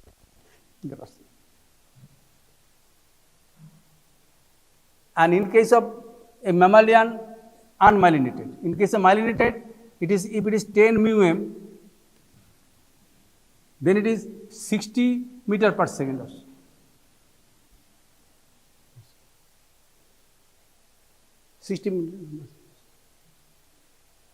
It is due to myelination. And this conduction velocity depends upon some physical properties. That is, the energy is lost in case of myelinated actions. In myelination, the myelin sheath is produced by the repeated winding of the Schwann cell membrane. Schwann cells and cytoplasmic part, they disappear. Ultimately, there is found by these membranes, repeated connections of this membrane. So it is a protein-lipid complex of membrane. And it acts as an insulator, like the electrical wires you see. There is no loss of electrical energy because they are some insulation. Similarly, in this case, myelin has this role, insulator properties. And that, so that the loss of electrical activity is minimum. And it can propagate from one point to another point quickly by these myelin sheath. And whenever, so if you consider that is the wrapping, whenever there is the wrapping of the myelin, and beginning of the nervous system begins with this, the actions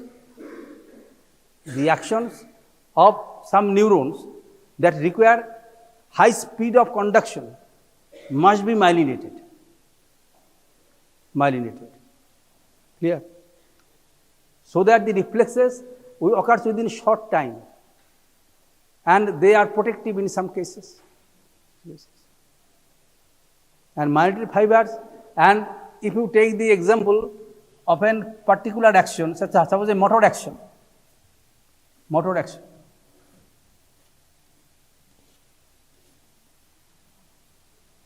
and it is the cell body, and it is the dendrites.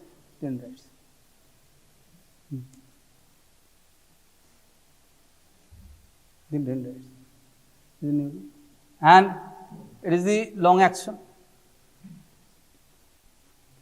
that is carried, and it will divide.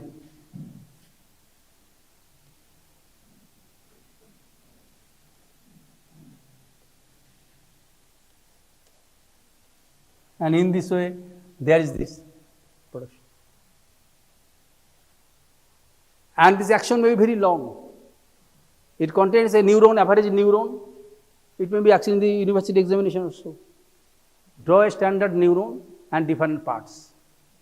So it is called the cell body or the soma. In case of a spinal cord, they are present in the anterior horn cell. They are called anterior horn cell, they are present in the anterior horn. And these are the dendrites, not much numerous, but they branch extensively. And there are some swellings in these cases. They are called dendritic spines. They increase the area for the synapse formation. Total number of the neurons in the central nervous system is 10 to the power 11. 10 to the 11. That is 100 billion.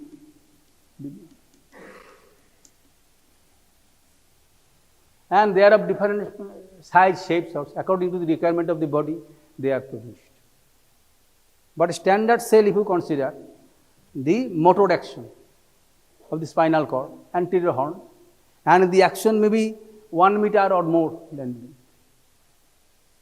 So from the spinal cord reaching into the muscles of the sole of the foot. So what is the length? 1 meter or even more than that. And the beginning of this action, and it is called dendrites, and they are the receptive region, where the impulses do come to integrate this effect. And it is the action hillock, thickened part. And this, after this part, there is the initial segment.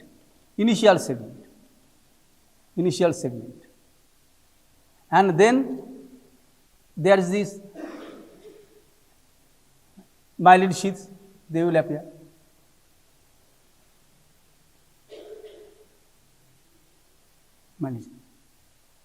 And these are the nodes of Ranvier.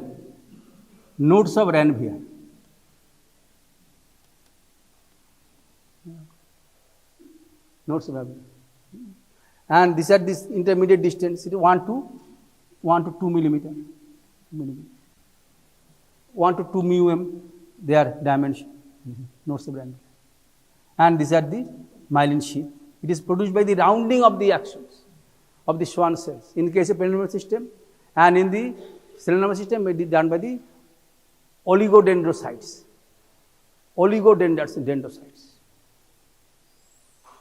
In a particular internode, there is a single Schwann cells, and they wrap together. Suppose there is the wrapping of this, it is the cell body, and it will go round,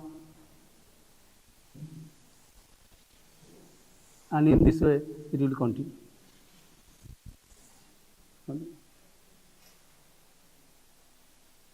And the external surface, there is the, and when they compress, and then there is some P0 protein, they are called.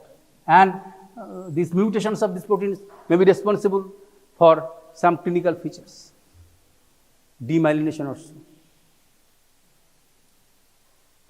Everything it is not possible for me to remember, but the basic concept we can discuss in this class.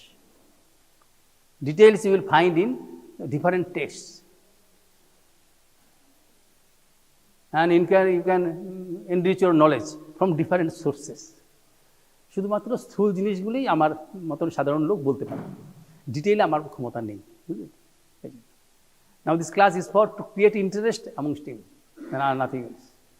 And in this way, there is rounding and rounding, and then there is every chance that there is no transmission in between this. Node of Ranvier 1 to 2 μm, their dimension, and the action potential will start from the initial segment and it involves this, and from this it will jump to this segment. It is called saltatory conduction. Saltatory conduction. And this is increases.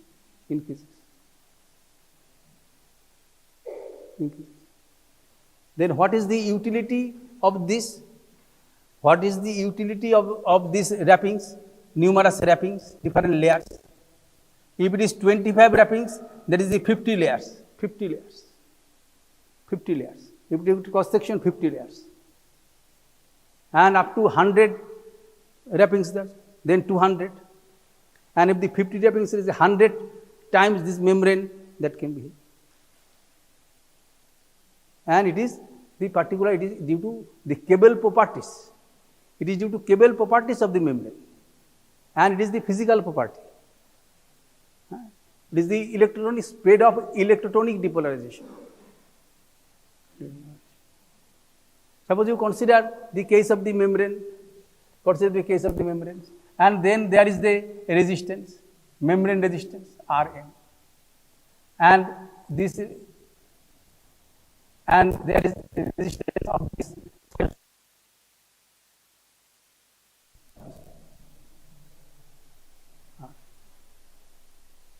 And there is a particular length in which the strength, it will depend upon if Rm is more and Ri is less, then there is every chance of propagation. It will facilitate propagation. And there is a length constant. At a particular length, whenever there is loss of 1 by E or 37% of the strength, it is called space constant or length constant. Due to cable properties, and it is the root over Rm length constant.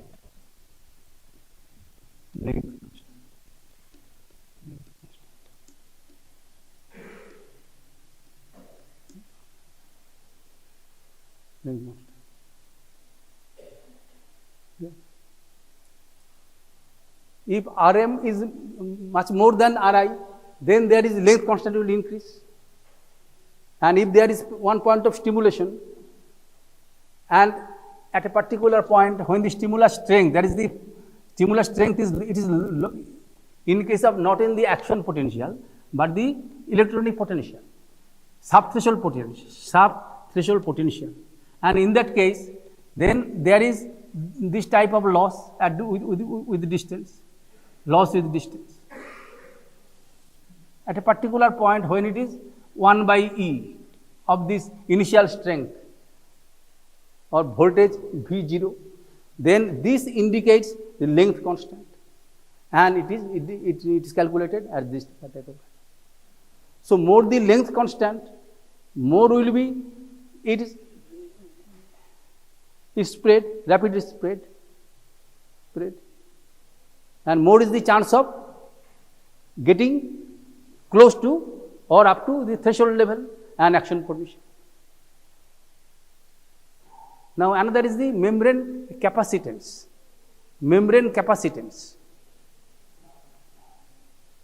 Less is the membrane capacitance, then it will facilitate this capacitance. বোঝা গেল? যদি capacitance বেশি হয় তারপর তার spread কম হবে। Suppose you consider a tube made of cloth. Another you consider the tube made of rubber. If this flow is given initially is equal, water will be absorbed by the cloths. So at a much less distance, its flow will reduce. But if it is a rubber tube, rubber is not weighted by water, so it will spread in the same rate. Similar, it is in the case of capacitance.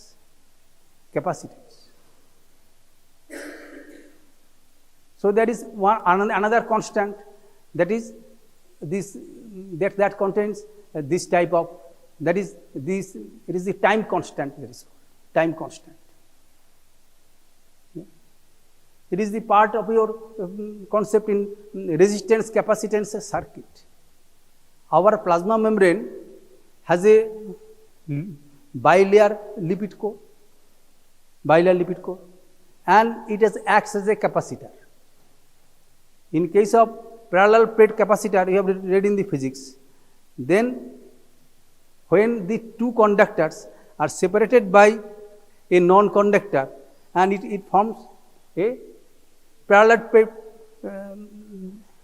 plate capacitor. Clear? And it can store electrical energy.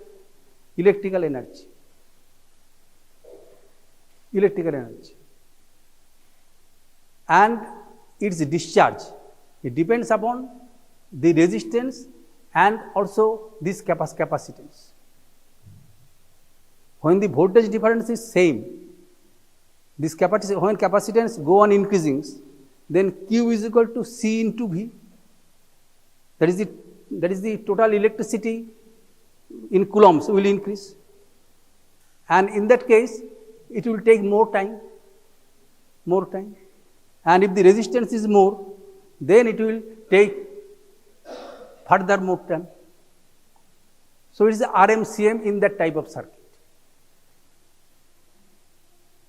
and these things are discussed for clarification in older texts, but recent texts they think that these are part of the physics, so we should obscure them, and for this reason it becomes to some extent difficult to understand. Resistance capacitance circuit. Suppose in case of a simple older text, they give type to this type of figure. Suppose there is an electrical source of energy.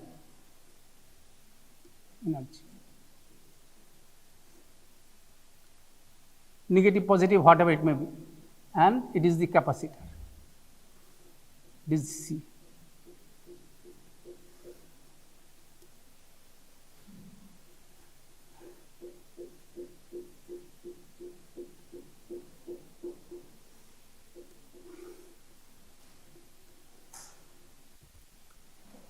And there is the resistance.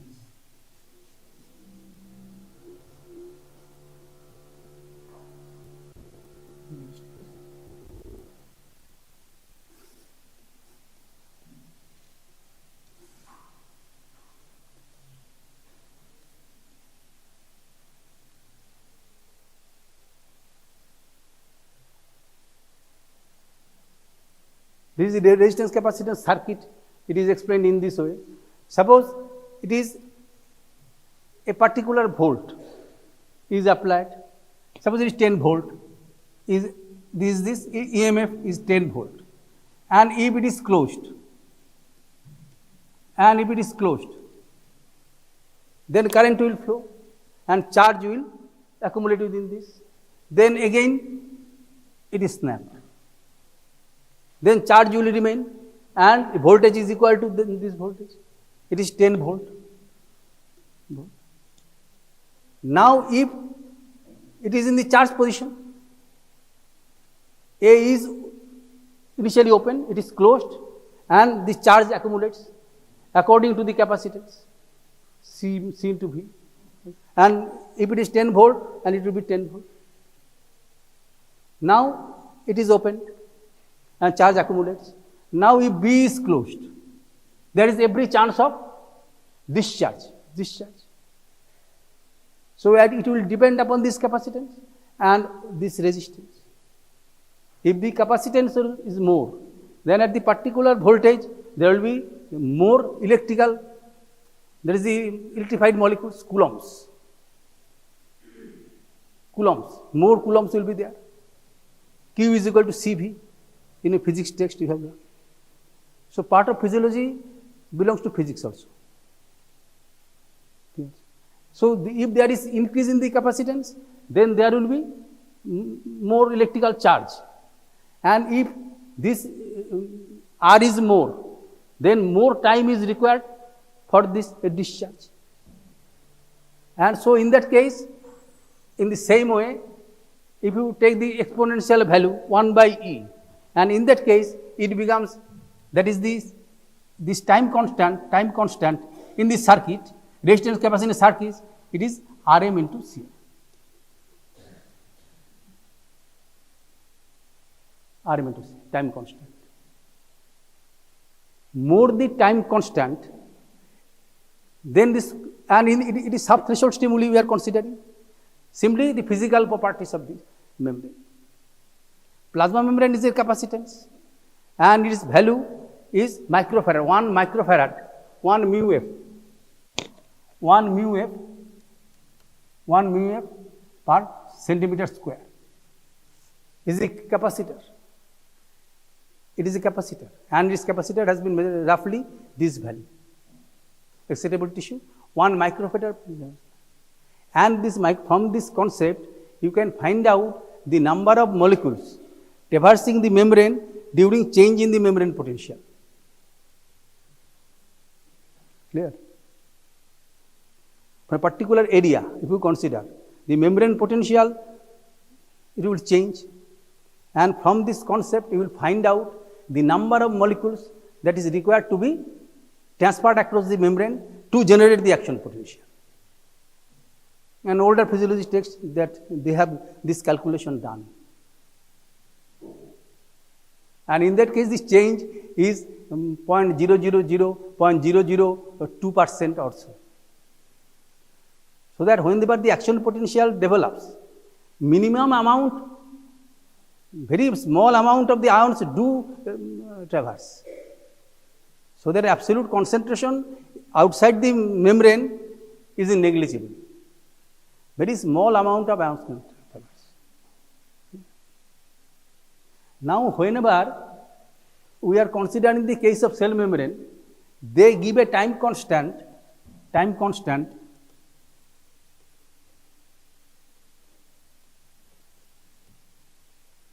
of root over Rm Ri into Cm.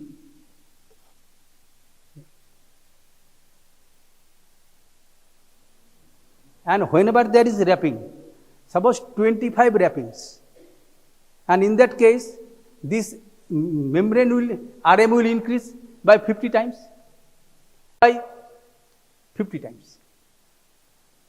because with these capacitances, when they are in series, then reciprocal of them is added.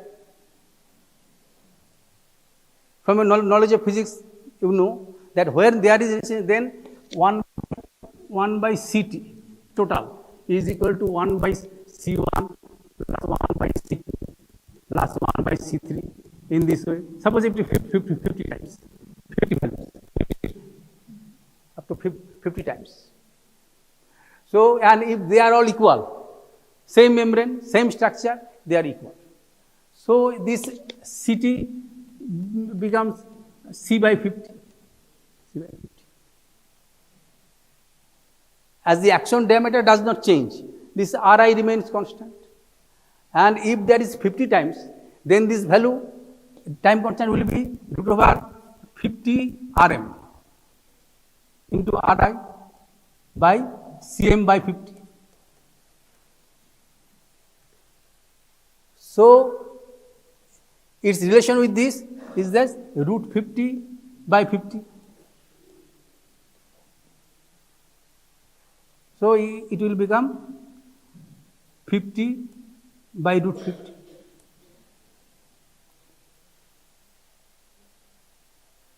So, 7 times.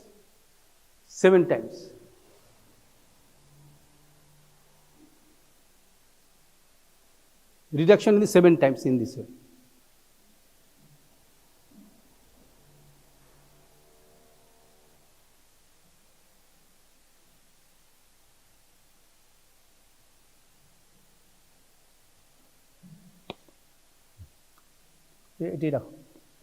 Root over 50 by 50 in this way, this ratio, in comparison to time constant will reduce.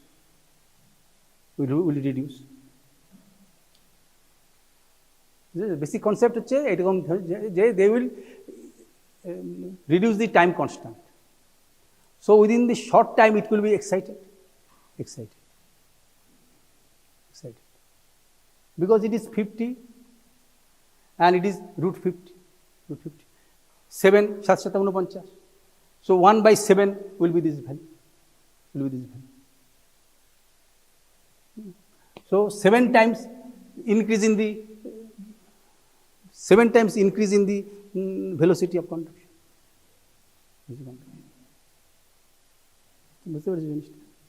And it is the nature's device, so that it can propagate faster. Suppose when I am touching some heated subject, then quickly I have to remove. If it is amount to some seconds, then there will be damage will be done. So myelination is a beneficial effect, and it is a nature is always accurate. And they make with precision the whatever they are doing. So myelination, that is ultimately it reduces the time constant, because capacitances are reciprocally added, and it is the root value. So there is reduction of this value in comparison to the lesser the time constant, more will be the propagation.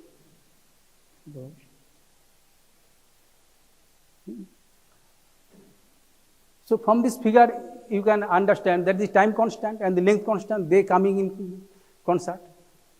Details I cannot understand because recent texts do not discuss with it. Older texts they discuss. It is my duty to give you some insights so that you can only memorizing will not do. You cannot go through any subject. So it is the purpose of this myelination is to reduce the capacitance, and so the time constant is reduced, and the Rm is reduced, length constant root over Rm and Ri. So length constant is also increased, so that very quickly it will take place. In case of this myelination, the number of sodium channels over this myelin is very low. It is more in the initial segment. Suppose initial segment, this number of sodium channels is 350 to 500 μm square. At the node of Ranvier, it is 2000 to 10,000 per μm square. And so they are aggregated at this position. So initial site, it is initial segment is the site of origin of impulse, and it will jump from this to this. Over the myelin is 25 to 50 only this μm square, or even lower than that. So the action potential will generated from node to node, and it occurs quickly, very quick. Otherwise, on the other hand, if they were unmyelinated, that conduction velocity is 50 times less, and to make that unmyelinated actions, to make that is our requirement, then much thicker. It has some root over value to increase the myelin, increase the conduction velocity of an unmyelinated action. If the 2 times, 4 times should be the increase in the diameter. It is a root over relation, so that all the actions then will take much bigger space. So the normal slim position of the animals on a human, including humans, it is salutary, it is beneficial. It occupies less space and giving the same result. Yeah. Within a few, and the proprioceptors, motor neurons, they have extensive myelination. Some vestibular related to vestibular afferent efferent, and in that case they are thickly myelinated. So very quick action can be taken. Suppose even we are going to lose balance, you may not fall because the information is sufficient to, in case of healthy individual, to regain the normal posture. And it is possible to type of myelination. So somatic actions, fine touch, and proprioceptive sensation, and they have thickly myelinated fibers.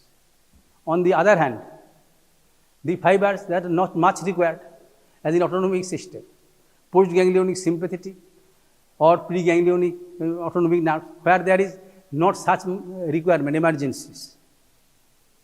And in that case, it is unmyelinated, that is sufficient. In small animals, invertebrates, this myelination is not required because the length is very low, and in that case, wide actions, unmyelinated action is sufficient. And it is also metabolically beneficial. Suppose in case of unmyelinated action, every part of the membrane is active. So entry of sodium ion is required.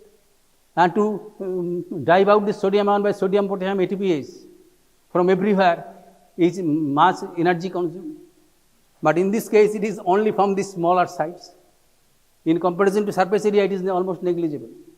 So this energy maintenance is also less required. And nerves do not fatigue. Nerves do not fatigue. And there are different types of nerve fibers also. Time is limited. I am stopping there. Next class we will discuss remaining part if it is possible, or with in your competencies, pH buffer, we can discuss something.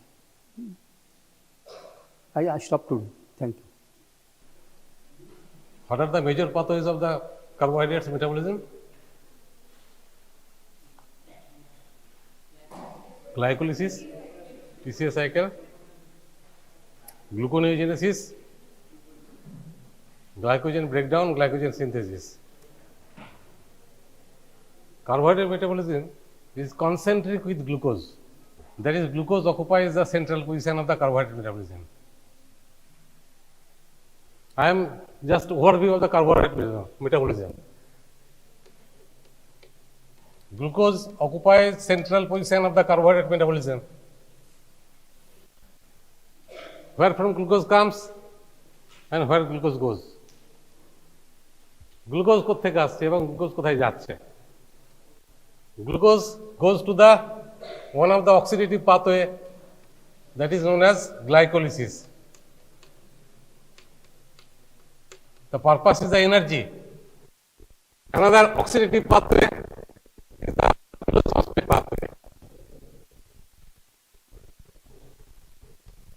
This is different. Each and every pathway has some purpose. Glucose goes to the glycogen. Glucose is the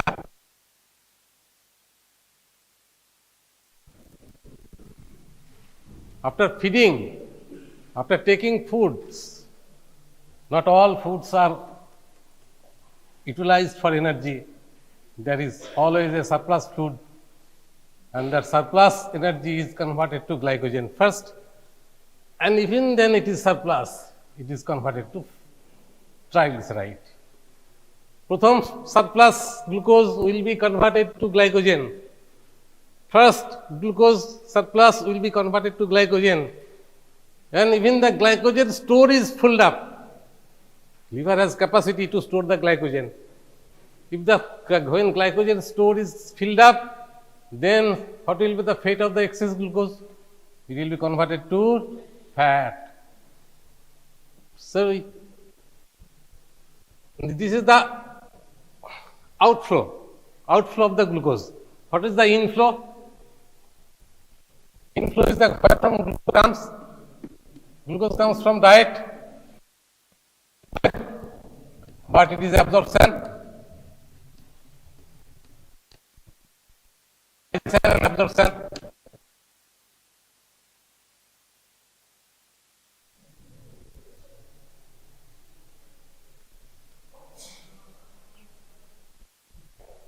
Glucose is synthesized within our body. Glucose is synthesized within our body in times of need. in scarcity of the glucose, particularly in between the meals and in starved condition or fasting condition. That is called gluconeogenesis.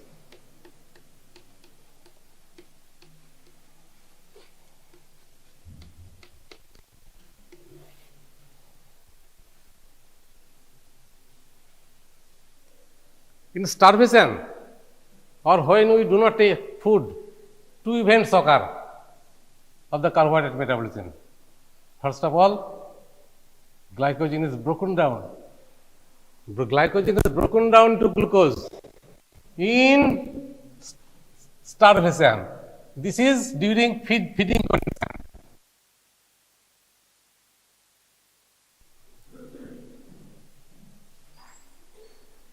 And that is called glycogen synthesis.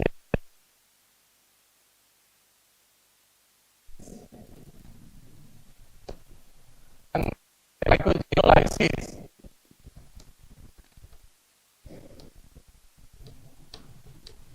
This occurs in fed condition, this occurs in starved condition. This occurs in starved condition. What is this? Gluconeogenesis is the synthesis of the glucose not from carbohydrate. Carbohydrate থেকে যদি glucose তৈরি হয় তাহলে সেটা গ্লুকোনেওজেনেসিস নয়। Galactose is converted to glucose, fructose is converted to glucose, starch is converted to glucose. It is not the gluconeogenesis. Gluconeogenesis is the synthesis of the glucose in our body in scarcity of the glucose from the non-carbohydrate precursors. It is a non-carbohydrate precursors. What are the non-carbohydrate precursors?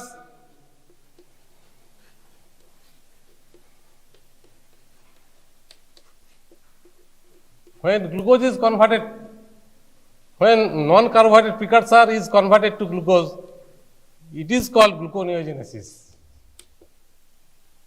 It is not gluconeogenesis.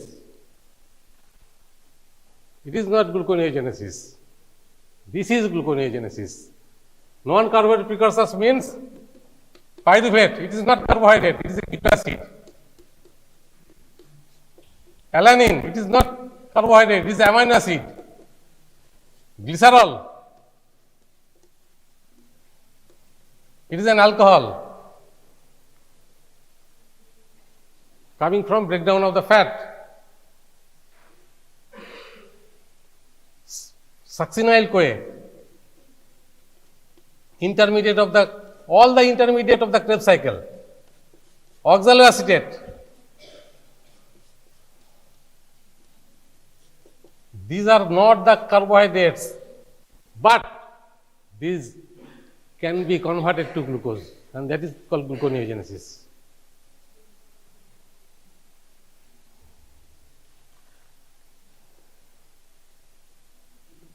Glycolysis is then converted to pyruvate. Glucose is pyruvate, pyruvate to acetyl-CoA, acetyl-CoA to TCA cycle. Well, what are the major pathway? Major pathway is the glycolysis. Major pathway is the pentose phosphate pathway. Major pathway is the glycogen synthesis. Major pathway is the glycogen breakdown.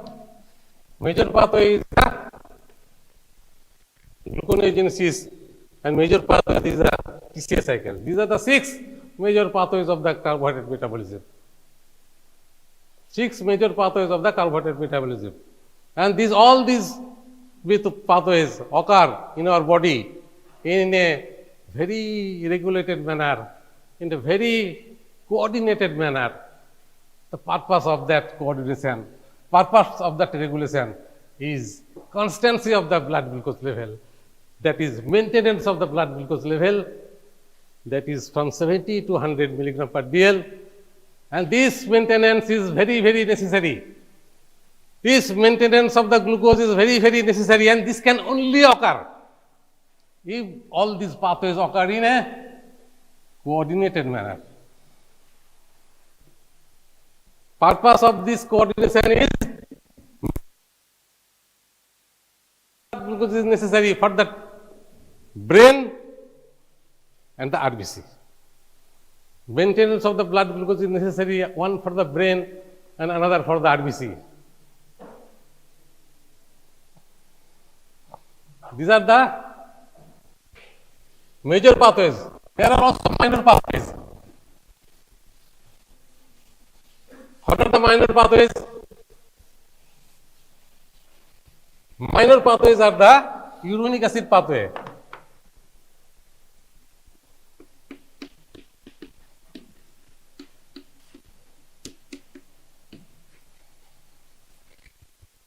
Number one, uronic acid pathway. Purpose is the purpose of the glucuronic acid. Synthesis of the glucuronic acid. Well, glucuronic acid or glucuronate.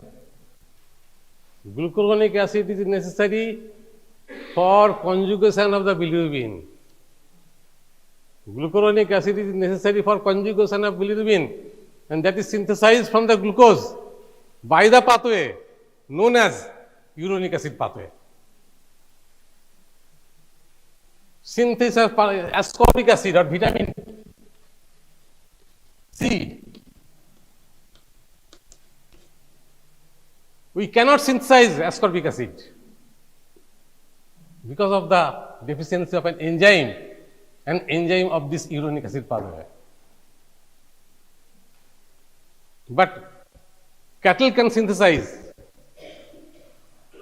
Another importance is the disease known as essential pentosuria. These are inborn errors of metabolism because of defective uronic acid pathway. This is the purpose. One, number two pathway is the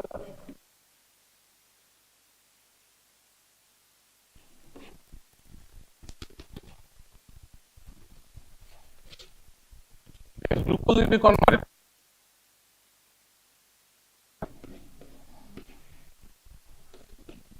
These are the two major minor pathways, and the 6 I have described are the major pathways.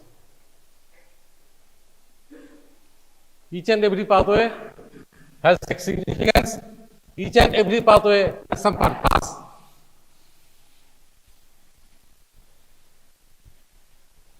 Pathway is an oxidative pathway of the glucose.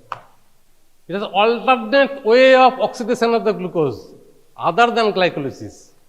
Alternate way of oxidation of the glucose.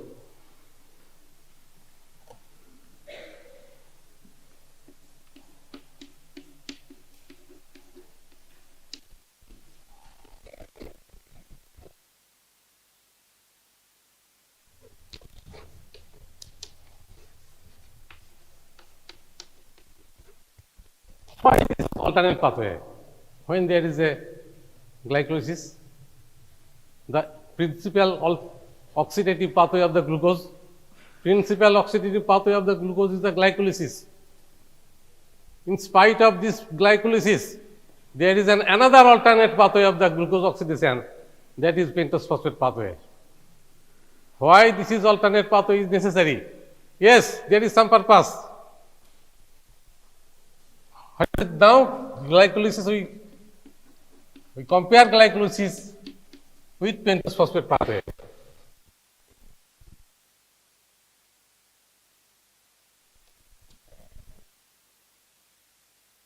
Occur in cytosol.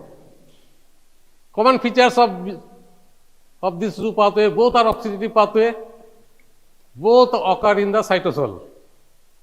Difference is the here oxidizing agent. Here oxidizing agent is NAD, and NAD is converted to NADH, which enters into the respiratory chain to form ATP. Here oxidizing agent is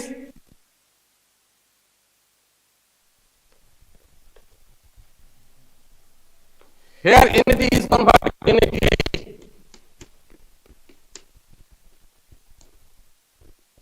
Into the electron transport chain.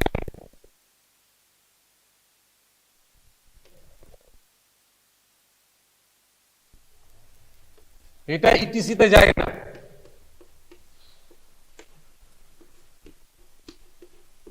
এটি form করে না।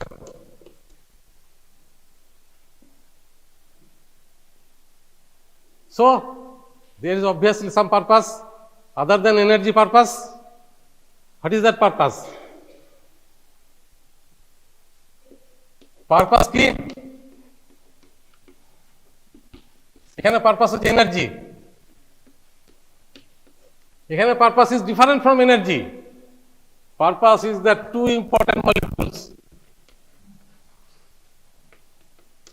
Generation of the two important molecules. One is NADPH, which is coming from the NADP. Another is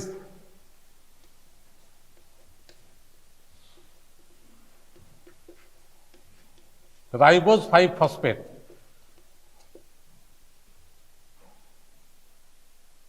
These are the two important compounds that can be derived from pentose phosphate pathway, and the purpose of this pathway is the generation of these two compounds.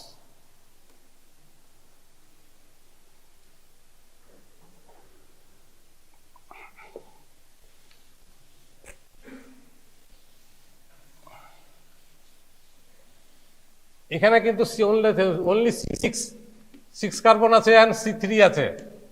এখানে কিন্তু pentose sugar নেই, এখানে কিন্তু C3, C4, C5, C6, C7 সবগুলি আছে, সবগুলি আছে। It is something complicated more complicated than glycolysis. C3, C4, C5, C6, C7, all sugars are present in this pathway.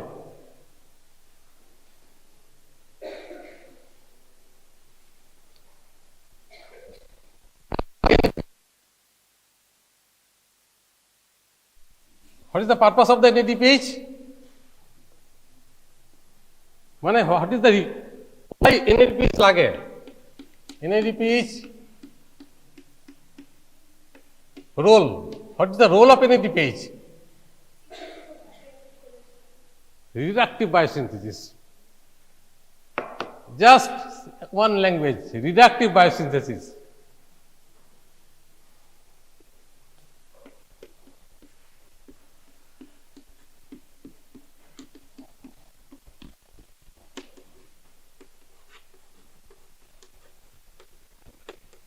Reductive biosynthesis का की fatty acid,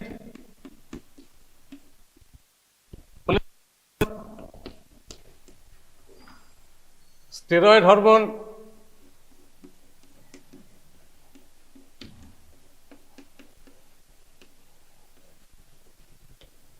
আর একটা হচ্ছে কি reduced form of glutathione. Glutathione is a tripeptide. All of you know, I think, present in the RBC membrane, which helps to maintain integrity of the RBC, prevents lysis of the RBC, glutathione. So glutathione is synthesis in the RBC. RBC the synthesis হয়. Another difference between these two features, two oxidative pathway, the glycolysis is, as it is meant for energy, it occurs in all tissues because all tissue requires energy. As all tissue requires energy, glycolysis occurs in every tissue. Glycolysis is the only single common pathway, only pathway or biochemical pathway that occur in every cell, every living cell. It may be bacteria, it may be virus, it may be mammalian cells. Every cell has a property of functioning glycolysis. প্রত্যেকটা sell living সেলের কিন্তু glycolysis হয়। একটা feature যদি common হয় সেলের মধ্যে biochemical pathway, that common pathway is the glycolysis. প্রত্যেকটা জায়গায় হয়, কিন্তু পেন্টোজ ফসফেট পাথওয়ে প্রত্যেকটা জায়গায় হয় না। দরকার নেই cholesterol synthesis, fatty acid synthesis এবং এগুলো সব জায়গায় এগুলোর দরকার নেই। যে যে জায়গায় দরকার সেই সেই জায়গায় এই পাথওয়েটা হয়। কোথায় কোথায় হয়?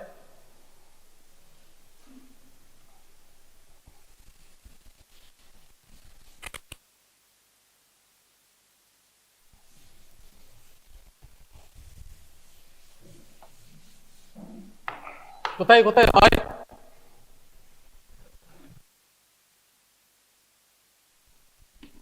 অ্যাডিপোস্টিসিতে হয়,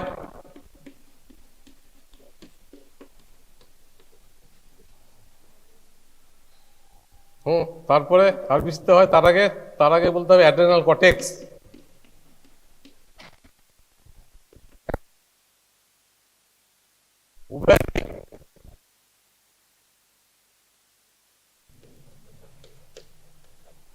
আর হচ্ছে আর বিস্তার হয়। এই অর্গানগুলোতে হয়, অন্য অর্গানে হয় না, বেশি হয় না। আর একটা মেমোরি গ্ল্যান্ডে হয়।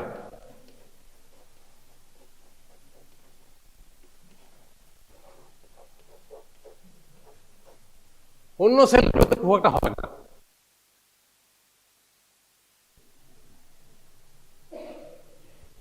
তাহলে লিভারে কি তৈরি হয়?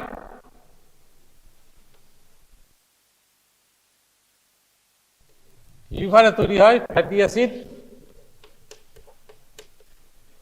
And cholesterol.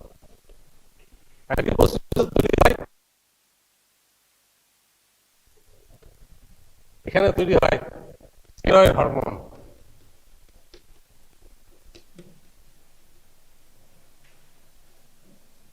এখানে তৈরি হয় reduce glutathione.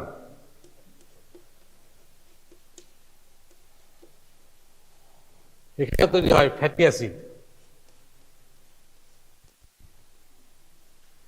All requires an ADPH.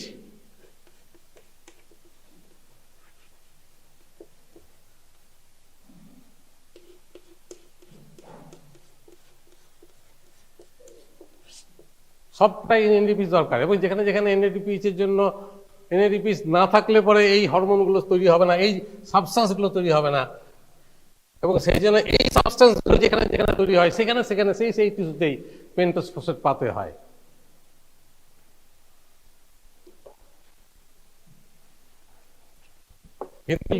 Glycolysis হয় সমস্ত অর্গানে, সমস্ত সেলে।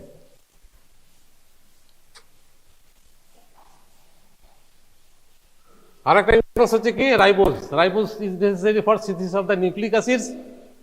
Ribose is converted to deoxyribose, which is necessary for DNA, and ribose is necessary for RNA. So for synthesis of the nucleic acids and for synthesis of these compounds, pentose phosphate pathway is necessary.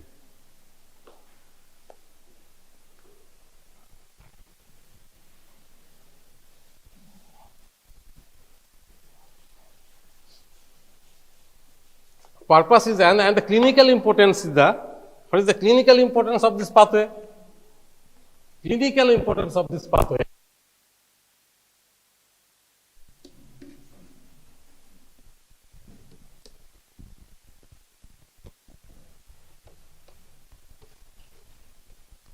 Defects of pentose phosphate pathway, particularly by glucose 6 phosphate dehydrogenase,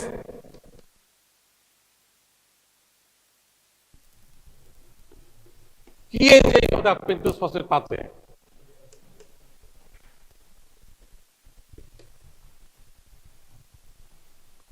Leads to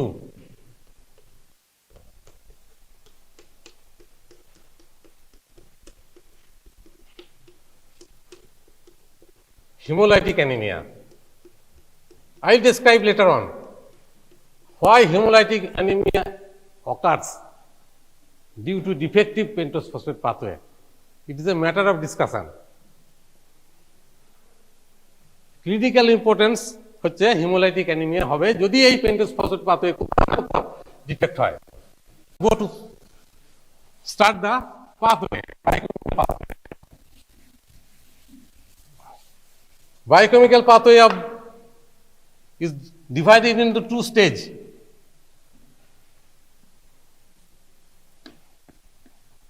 Two stage. Important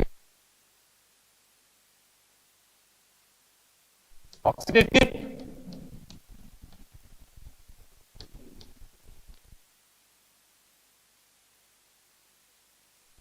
as well as irreversible.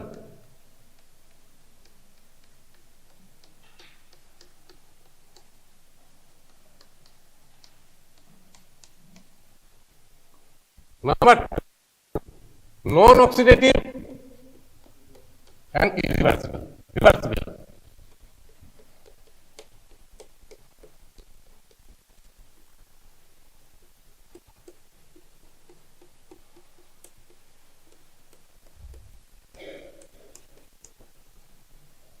Two stages. Pentose phosphate pathway begins with glucose 6-phosphate and ends in glucose 6-phosphate. So it is called shunt. It begins with glucose 6-phosphate, it ends in glucose 6-phosphate.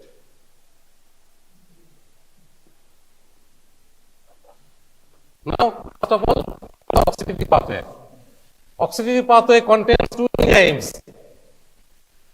two important enzymes. One is the glucose 6-phosphate dehydrogenase, which is the first enzyme and the key enzyme, and another is the enzyme that is dehydrogenase 6-phosphogluconate dehydrogenase. These two dehydrogenase enzyme gives rise to NADPH. These two dehydrogenase gives rise to NADPH. It starts with glucose 6-phosphate,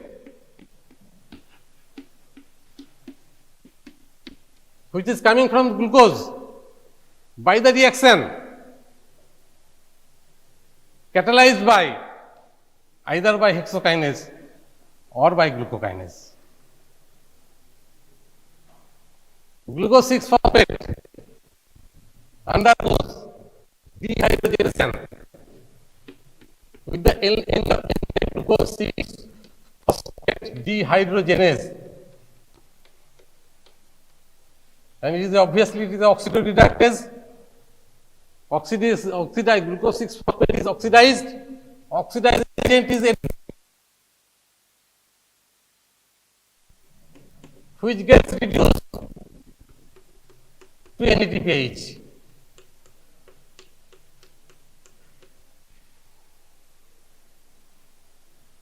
And glucose 6-phosphate is oxidized to 6-phosphogluconolactone.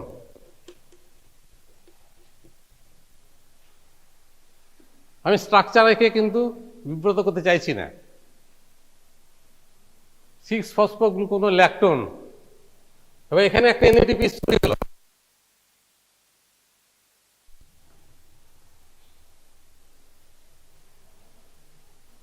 সিক্স-ফসফোগ্লুকোনোল্যাকটোন এটা হাইড্রোলেজ দিয়ে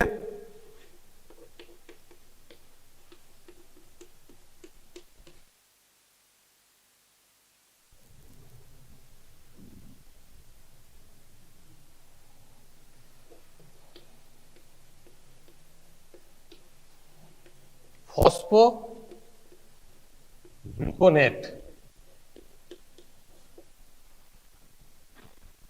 lactone রিংটা চলে যায় হাইড্রোলিসিসে।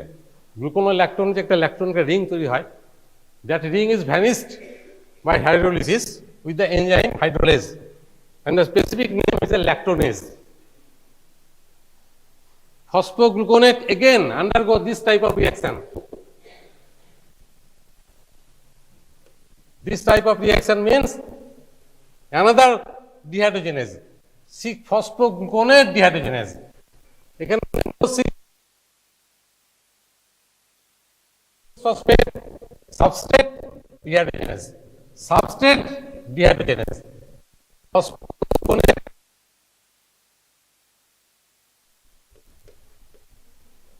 dehydrogenase, and the reaction is coenzyme is the same coenzyme, that is NADP.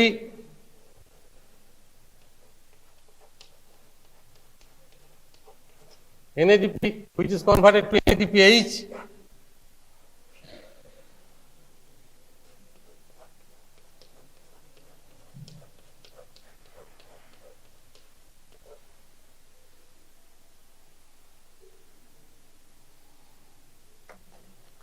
এবং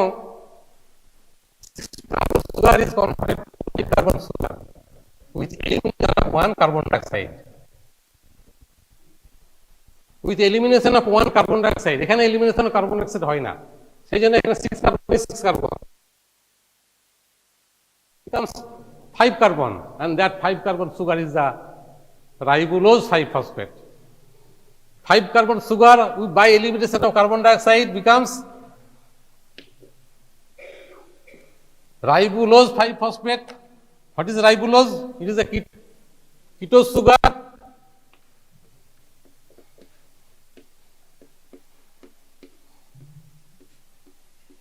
Ribulose 5-phosphate.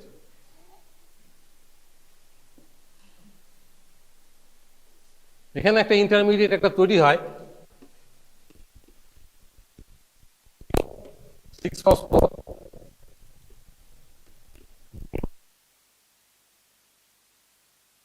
and it is converted to ribulose 5-phosphate. You may write or you may write, do not write.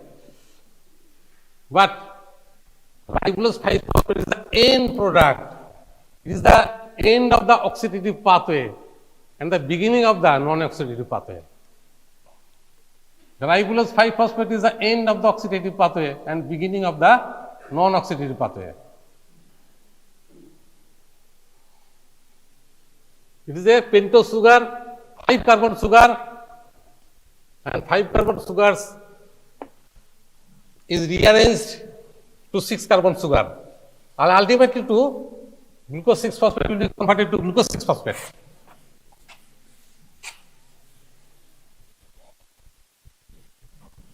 তাহলে এখানে দুটো NADPH তৈরি হলো. 2 NADPH are produced from the 2 enzymes. One is the glucose 6-phosphate dehydrogenase, another one is phosphogluconate dehydrogenase. Glucose 6-phosphate dehydrogenase, phosphogluconate dehydrogenase. 2 dehydrogenase enzymes of the oxidative stage of the pentose phosphate pathway gives rise to NADPH. What are the other sources of the NADPH? If the pentose phosphate pathway is absent, there will be no NADPH. Yes, there may also be NADPH, but there is a very little NADPH. 90% of the NADPH is coming from the pentose phosphate pathway with the help of these 2 enzymes, and 10% of the NADPH will come coming from the 2 enzymes, and one is the malic enzyme, another one is the isocitrate dehydrogenase, cytosolic isocitrate dehydrogenase. You have read isocitrate dehydrogenase in the Krebs cycle, that is within mitochondria, but mitochondrial isoenzyme cannot give rise to NADPH. It is the cytosolic NADPH. এখানে জিজ্ঞেস করা হয়, what are the other sources of NADPH?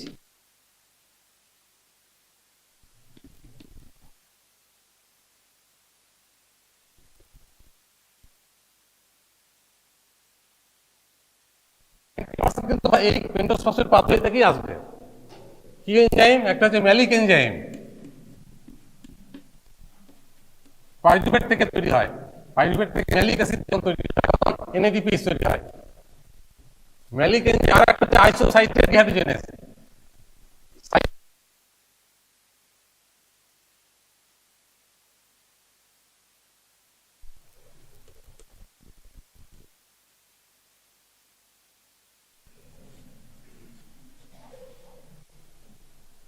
These are the 2 other sources of the malic NADPH, but a very little amount.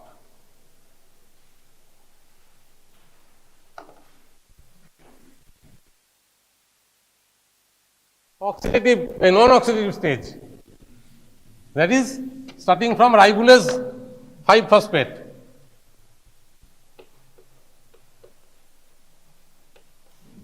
Ribulose 5-phosphate.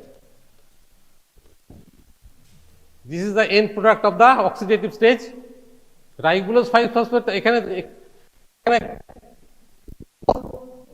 ঘটনা ঘটে একটা isomerism একটা এপিমারিজম isomerase here.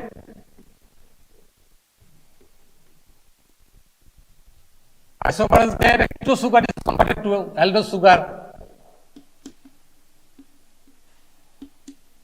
Ribose 5-phosphate. It is the ribose 5-phosphate that is necessary for nucleic acid synthesis, not ribulose. তাহলে ribose 5-phosphate কোথায় যায়? RNA DNA তৈরি হতে।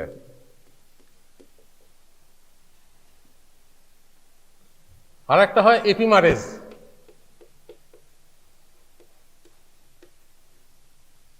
এপিমারেজে হয় জাইলুলোজ 5-ফসফেট। কিরকম এপিমারেজ? আমি যদি স্ট্রাকচার আঁকি তাহলে বুঝতে পারবে। কেন এপিমার বললাম? Why it is epimerase and why it is isomerase. দেখো রাইবোজ 5-ফসফেট, রাইবোজ 5-ফসফেট আমি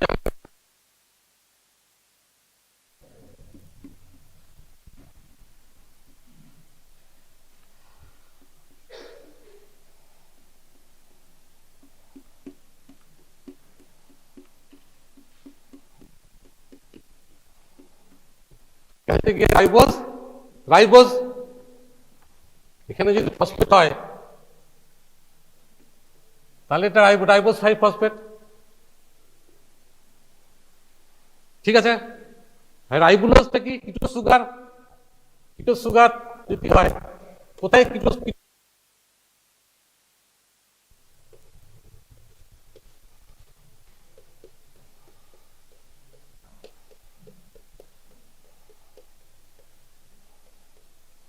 This is ribulose, and when phosphate is attached here, it becomes ribulose 5-phosphate.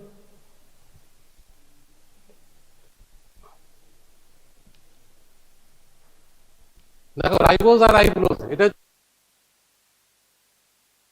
aldose sugar, সেখানে কিন্তু আইসোমারেজ। এপিমারেজটাকে কি হবে? এপিমারেজ হচ্ছে জাইলুলোজ। জাইলুলোজটা কি? এটাও কিটো sugar.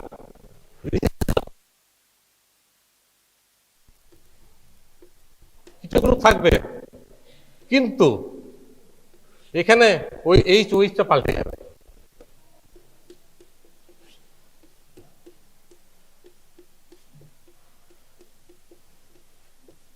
This is xylulose, epimer of the ribulose, epimer of the ribulose.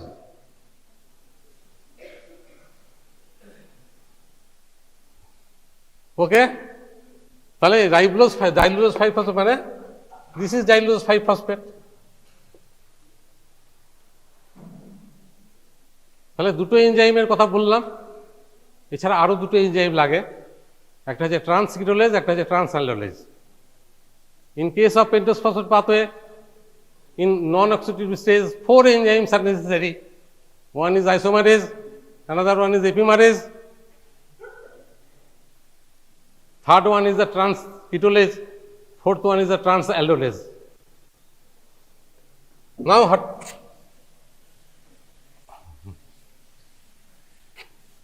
what are the other reactions? Reactions of transketolase and transaldolase.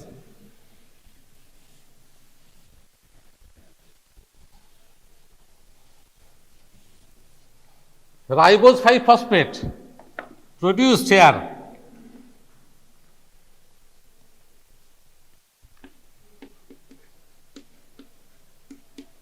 ribose 5-phosphate, it reacts with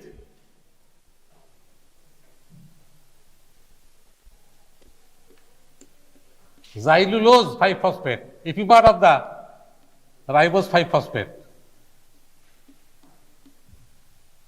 এই দুটো রিয়াক্ট করবে, মানে C5 প্লাস C5 দুটোই pentose sugar, দুটোই pentose sugar. এই দুটো pentose সুগারের মধ্যে যে যেটা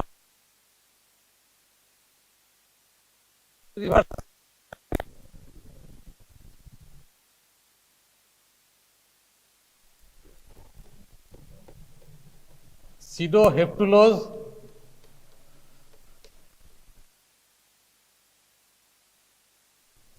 আমি বলেছি 7 carbon sugar is present in pentose phosphate pathway. In oral examination you may have to ask what is the 7 carbon sugar, what is the 7 carbon sugar and where it is present. Your answer will be pseudoheptulose and is present in the pentose phosphate pathway.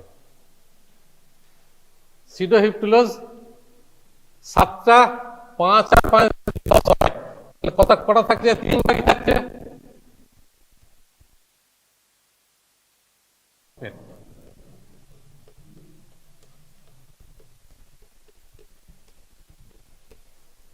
C5 R C7 plus C3 হলো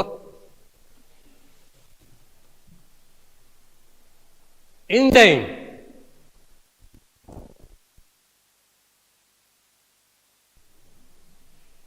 coenzyme thymine pyrophosphate. টিকে আমি ফুল ফর্মটা লিখি। টিকে মানে হচ্ছে গিয়ে, হ্যাঁ আমি লিখে দিচ্ছি, ফুল ফর্মটা লিখিনি। ট্রান্সক্রিপ্টোলেজের কোএনজাইম হচ্ছে টিপিপি। ট্রান্সক্রিপ্টোলেজের ইম্পর্টেন্স হচ্ছে other than pentose phosphate pathway, এর একটা ইম্পর্টেন্স আছে। Estimation of the transketolase is the estimation of the vitamin B1. Vitamin B1 status, thiamine status is assayed, is measured by the status of transcriptolase. Transcriptolase activity is proportional to the concentration of the thiamine. Transcriptolase activity is proportional to the concentration of the thiamine. So vitamin B1 status যদি আমি মাপি, তাহলে আমরা যে এনজাইমটা মাপবো সেই এনজাইমের নাম হচ্ছে ট্রান্সক্রিপ্টোলেজ। Vitamin B1 thymine কিন্তু মাপা যায় না। থায়ামিন মাপতে গেলে ইনডাইরেক্টলি মাপতে হয়। ইনডাইরেক্টলি মাপি আমরা ট্রান্সক্রিপ্টোলেজ অ্যাক্টিভিটি দেখে। This is the importance of the transketolase. এখানে আবার একটা রিঅ্যারেঞ্জমেন্ট হয়। Again there is a rearrangement. 7 plus 3, 5 plus 5 becomes 7 plus 3. 7 plus 3 becomes 6 plus 4. 6 plus 4, 4 sugar is erythrose. Erythrose 4 phosphate.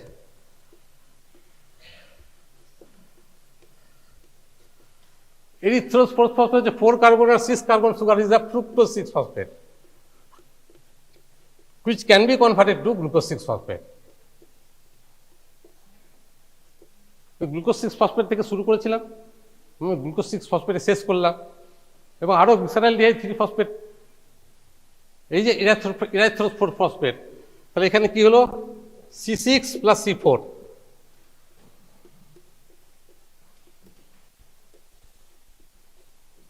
এবং এখানে যে এনজাইম লাগবে সেটা হচ্ছে কি ট্রান্সঅ্যালডোলেজ। এখানে কিন্তু কোএনজাইম নেই। There is no coenzyme of transaldolase. ট্রান্সক্রিপ্টোলেজের কোএনজাইম আছে টিপিপি। ঠিক আছে, এরপরেও আরেকটা রিঅ্যাকশন বাকি আছে। What will be the fate of the erythrose 4 phosphate? কারণ আমি বলেছি এটা ultimately it will be converted to 6 carbon sugar, glucose 6 phosphate. দেখা যাক ইরাইথ্রোজ 4 ফসফেট কি হবে।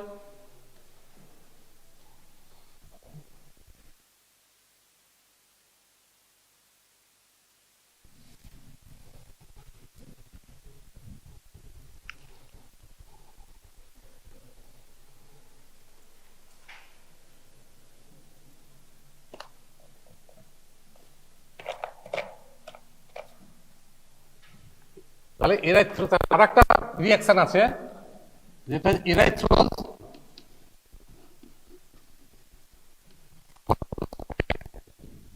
এটার জন্য আরেকটা পেন্টোজ সুগার লাগবে, জাইলুলোজ 5 phosphate.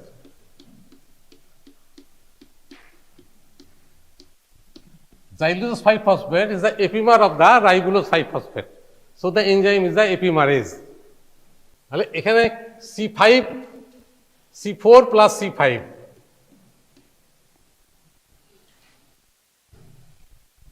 this is a transcriptase reaction and one transallolase reaction. 4 plus 5 becomes 6 plus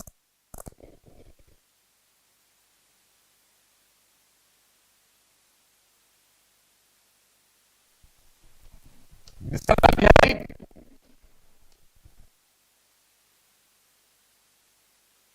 So 6-phosphate is that can be converted to glucose 6-phosphate.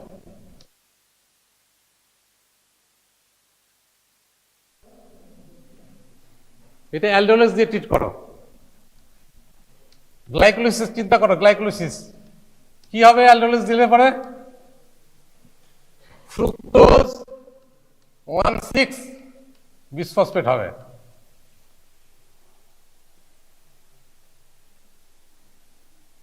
Fructose 1,6 bisphosphatase থেকে আমি এটাকে মুছে দিই।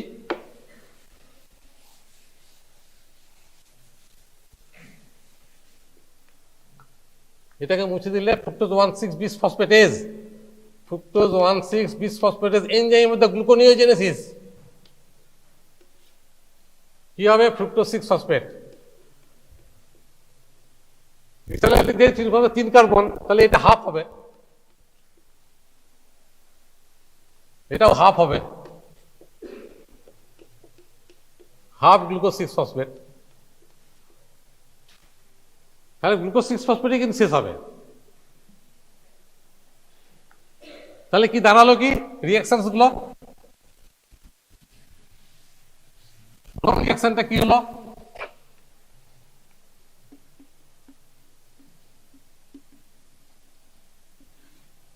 প্রথমে কি হলো?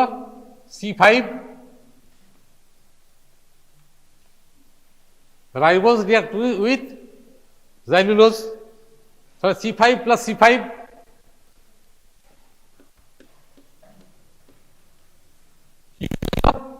C7 প্লাস C3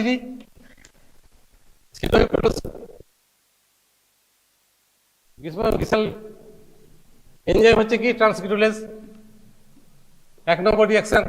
2 নম্বর রিয়াকশন আমি কি বলেছি? দিস C7 প্লাস C3 কি হয়েছিল? সিডোহিপ্টোলেজ প্লাস C6 প্লাস C4। তারপর C4 এর কি ফেট হয়েছিল? C4 is combined with C5 sugar, xylulose. Erythrose 4-phosphate reacts with xylulose, that is C5. কি হয়েছিল?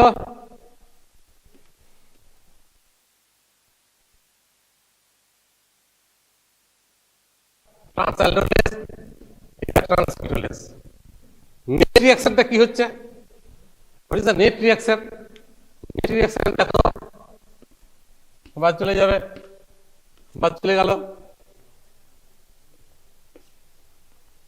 C4 বাদ চলে গেল। তাহলে কি পড়ে থাকছে? কি পড়ে থাকছে? 3টে C5, 3টে C5 মিলে হচ্ছে 2টো C6 আর একটা C3। আমি এটাকে আড়াইটা C6 লিখতে পারি।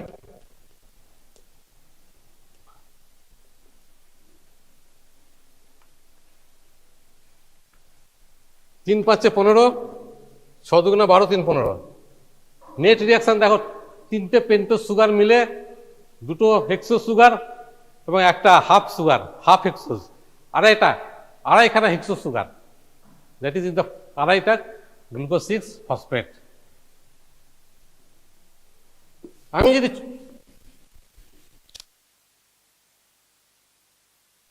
it starts with glucose 6-phosphate molecule.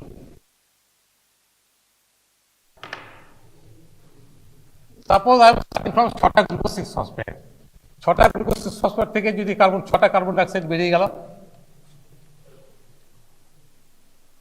তাহলে কি পড়ে থাকবে? 6টা পেন্টোজ সুগার, 6টা পেন্টোজ সুগার হবে। এটা হচ্ছে অক্সিডেটিভ স্টেজ।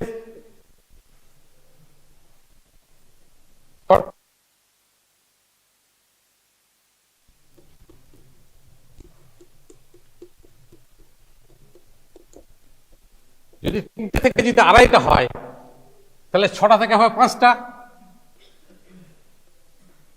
6 × 5 সিরিজ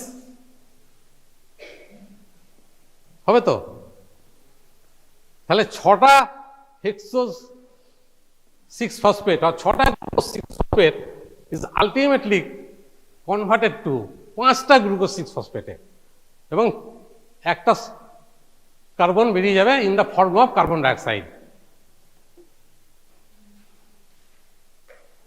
তাহলে it starts with glucose 6-phosphate and ends with glucose 6-phosphate. 6টা glucose 6-phosphate is converted to 5টা glucose 6-phosphate, এবং একটা কার্বন ডাইঅক্সাইড লিবারেট করলো, এবং মাঝখানে NADPH লিবারেট করলো, মাঝখানে রাইবোজ 5-phosphate লিবারেট করলো, যেগুলো আমার দরকার।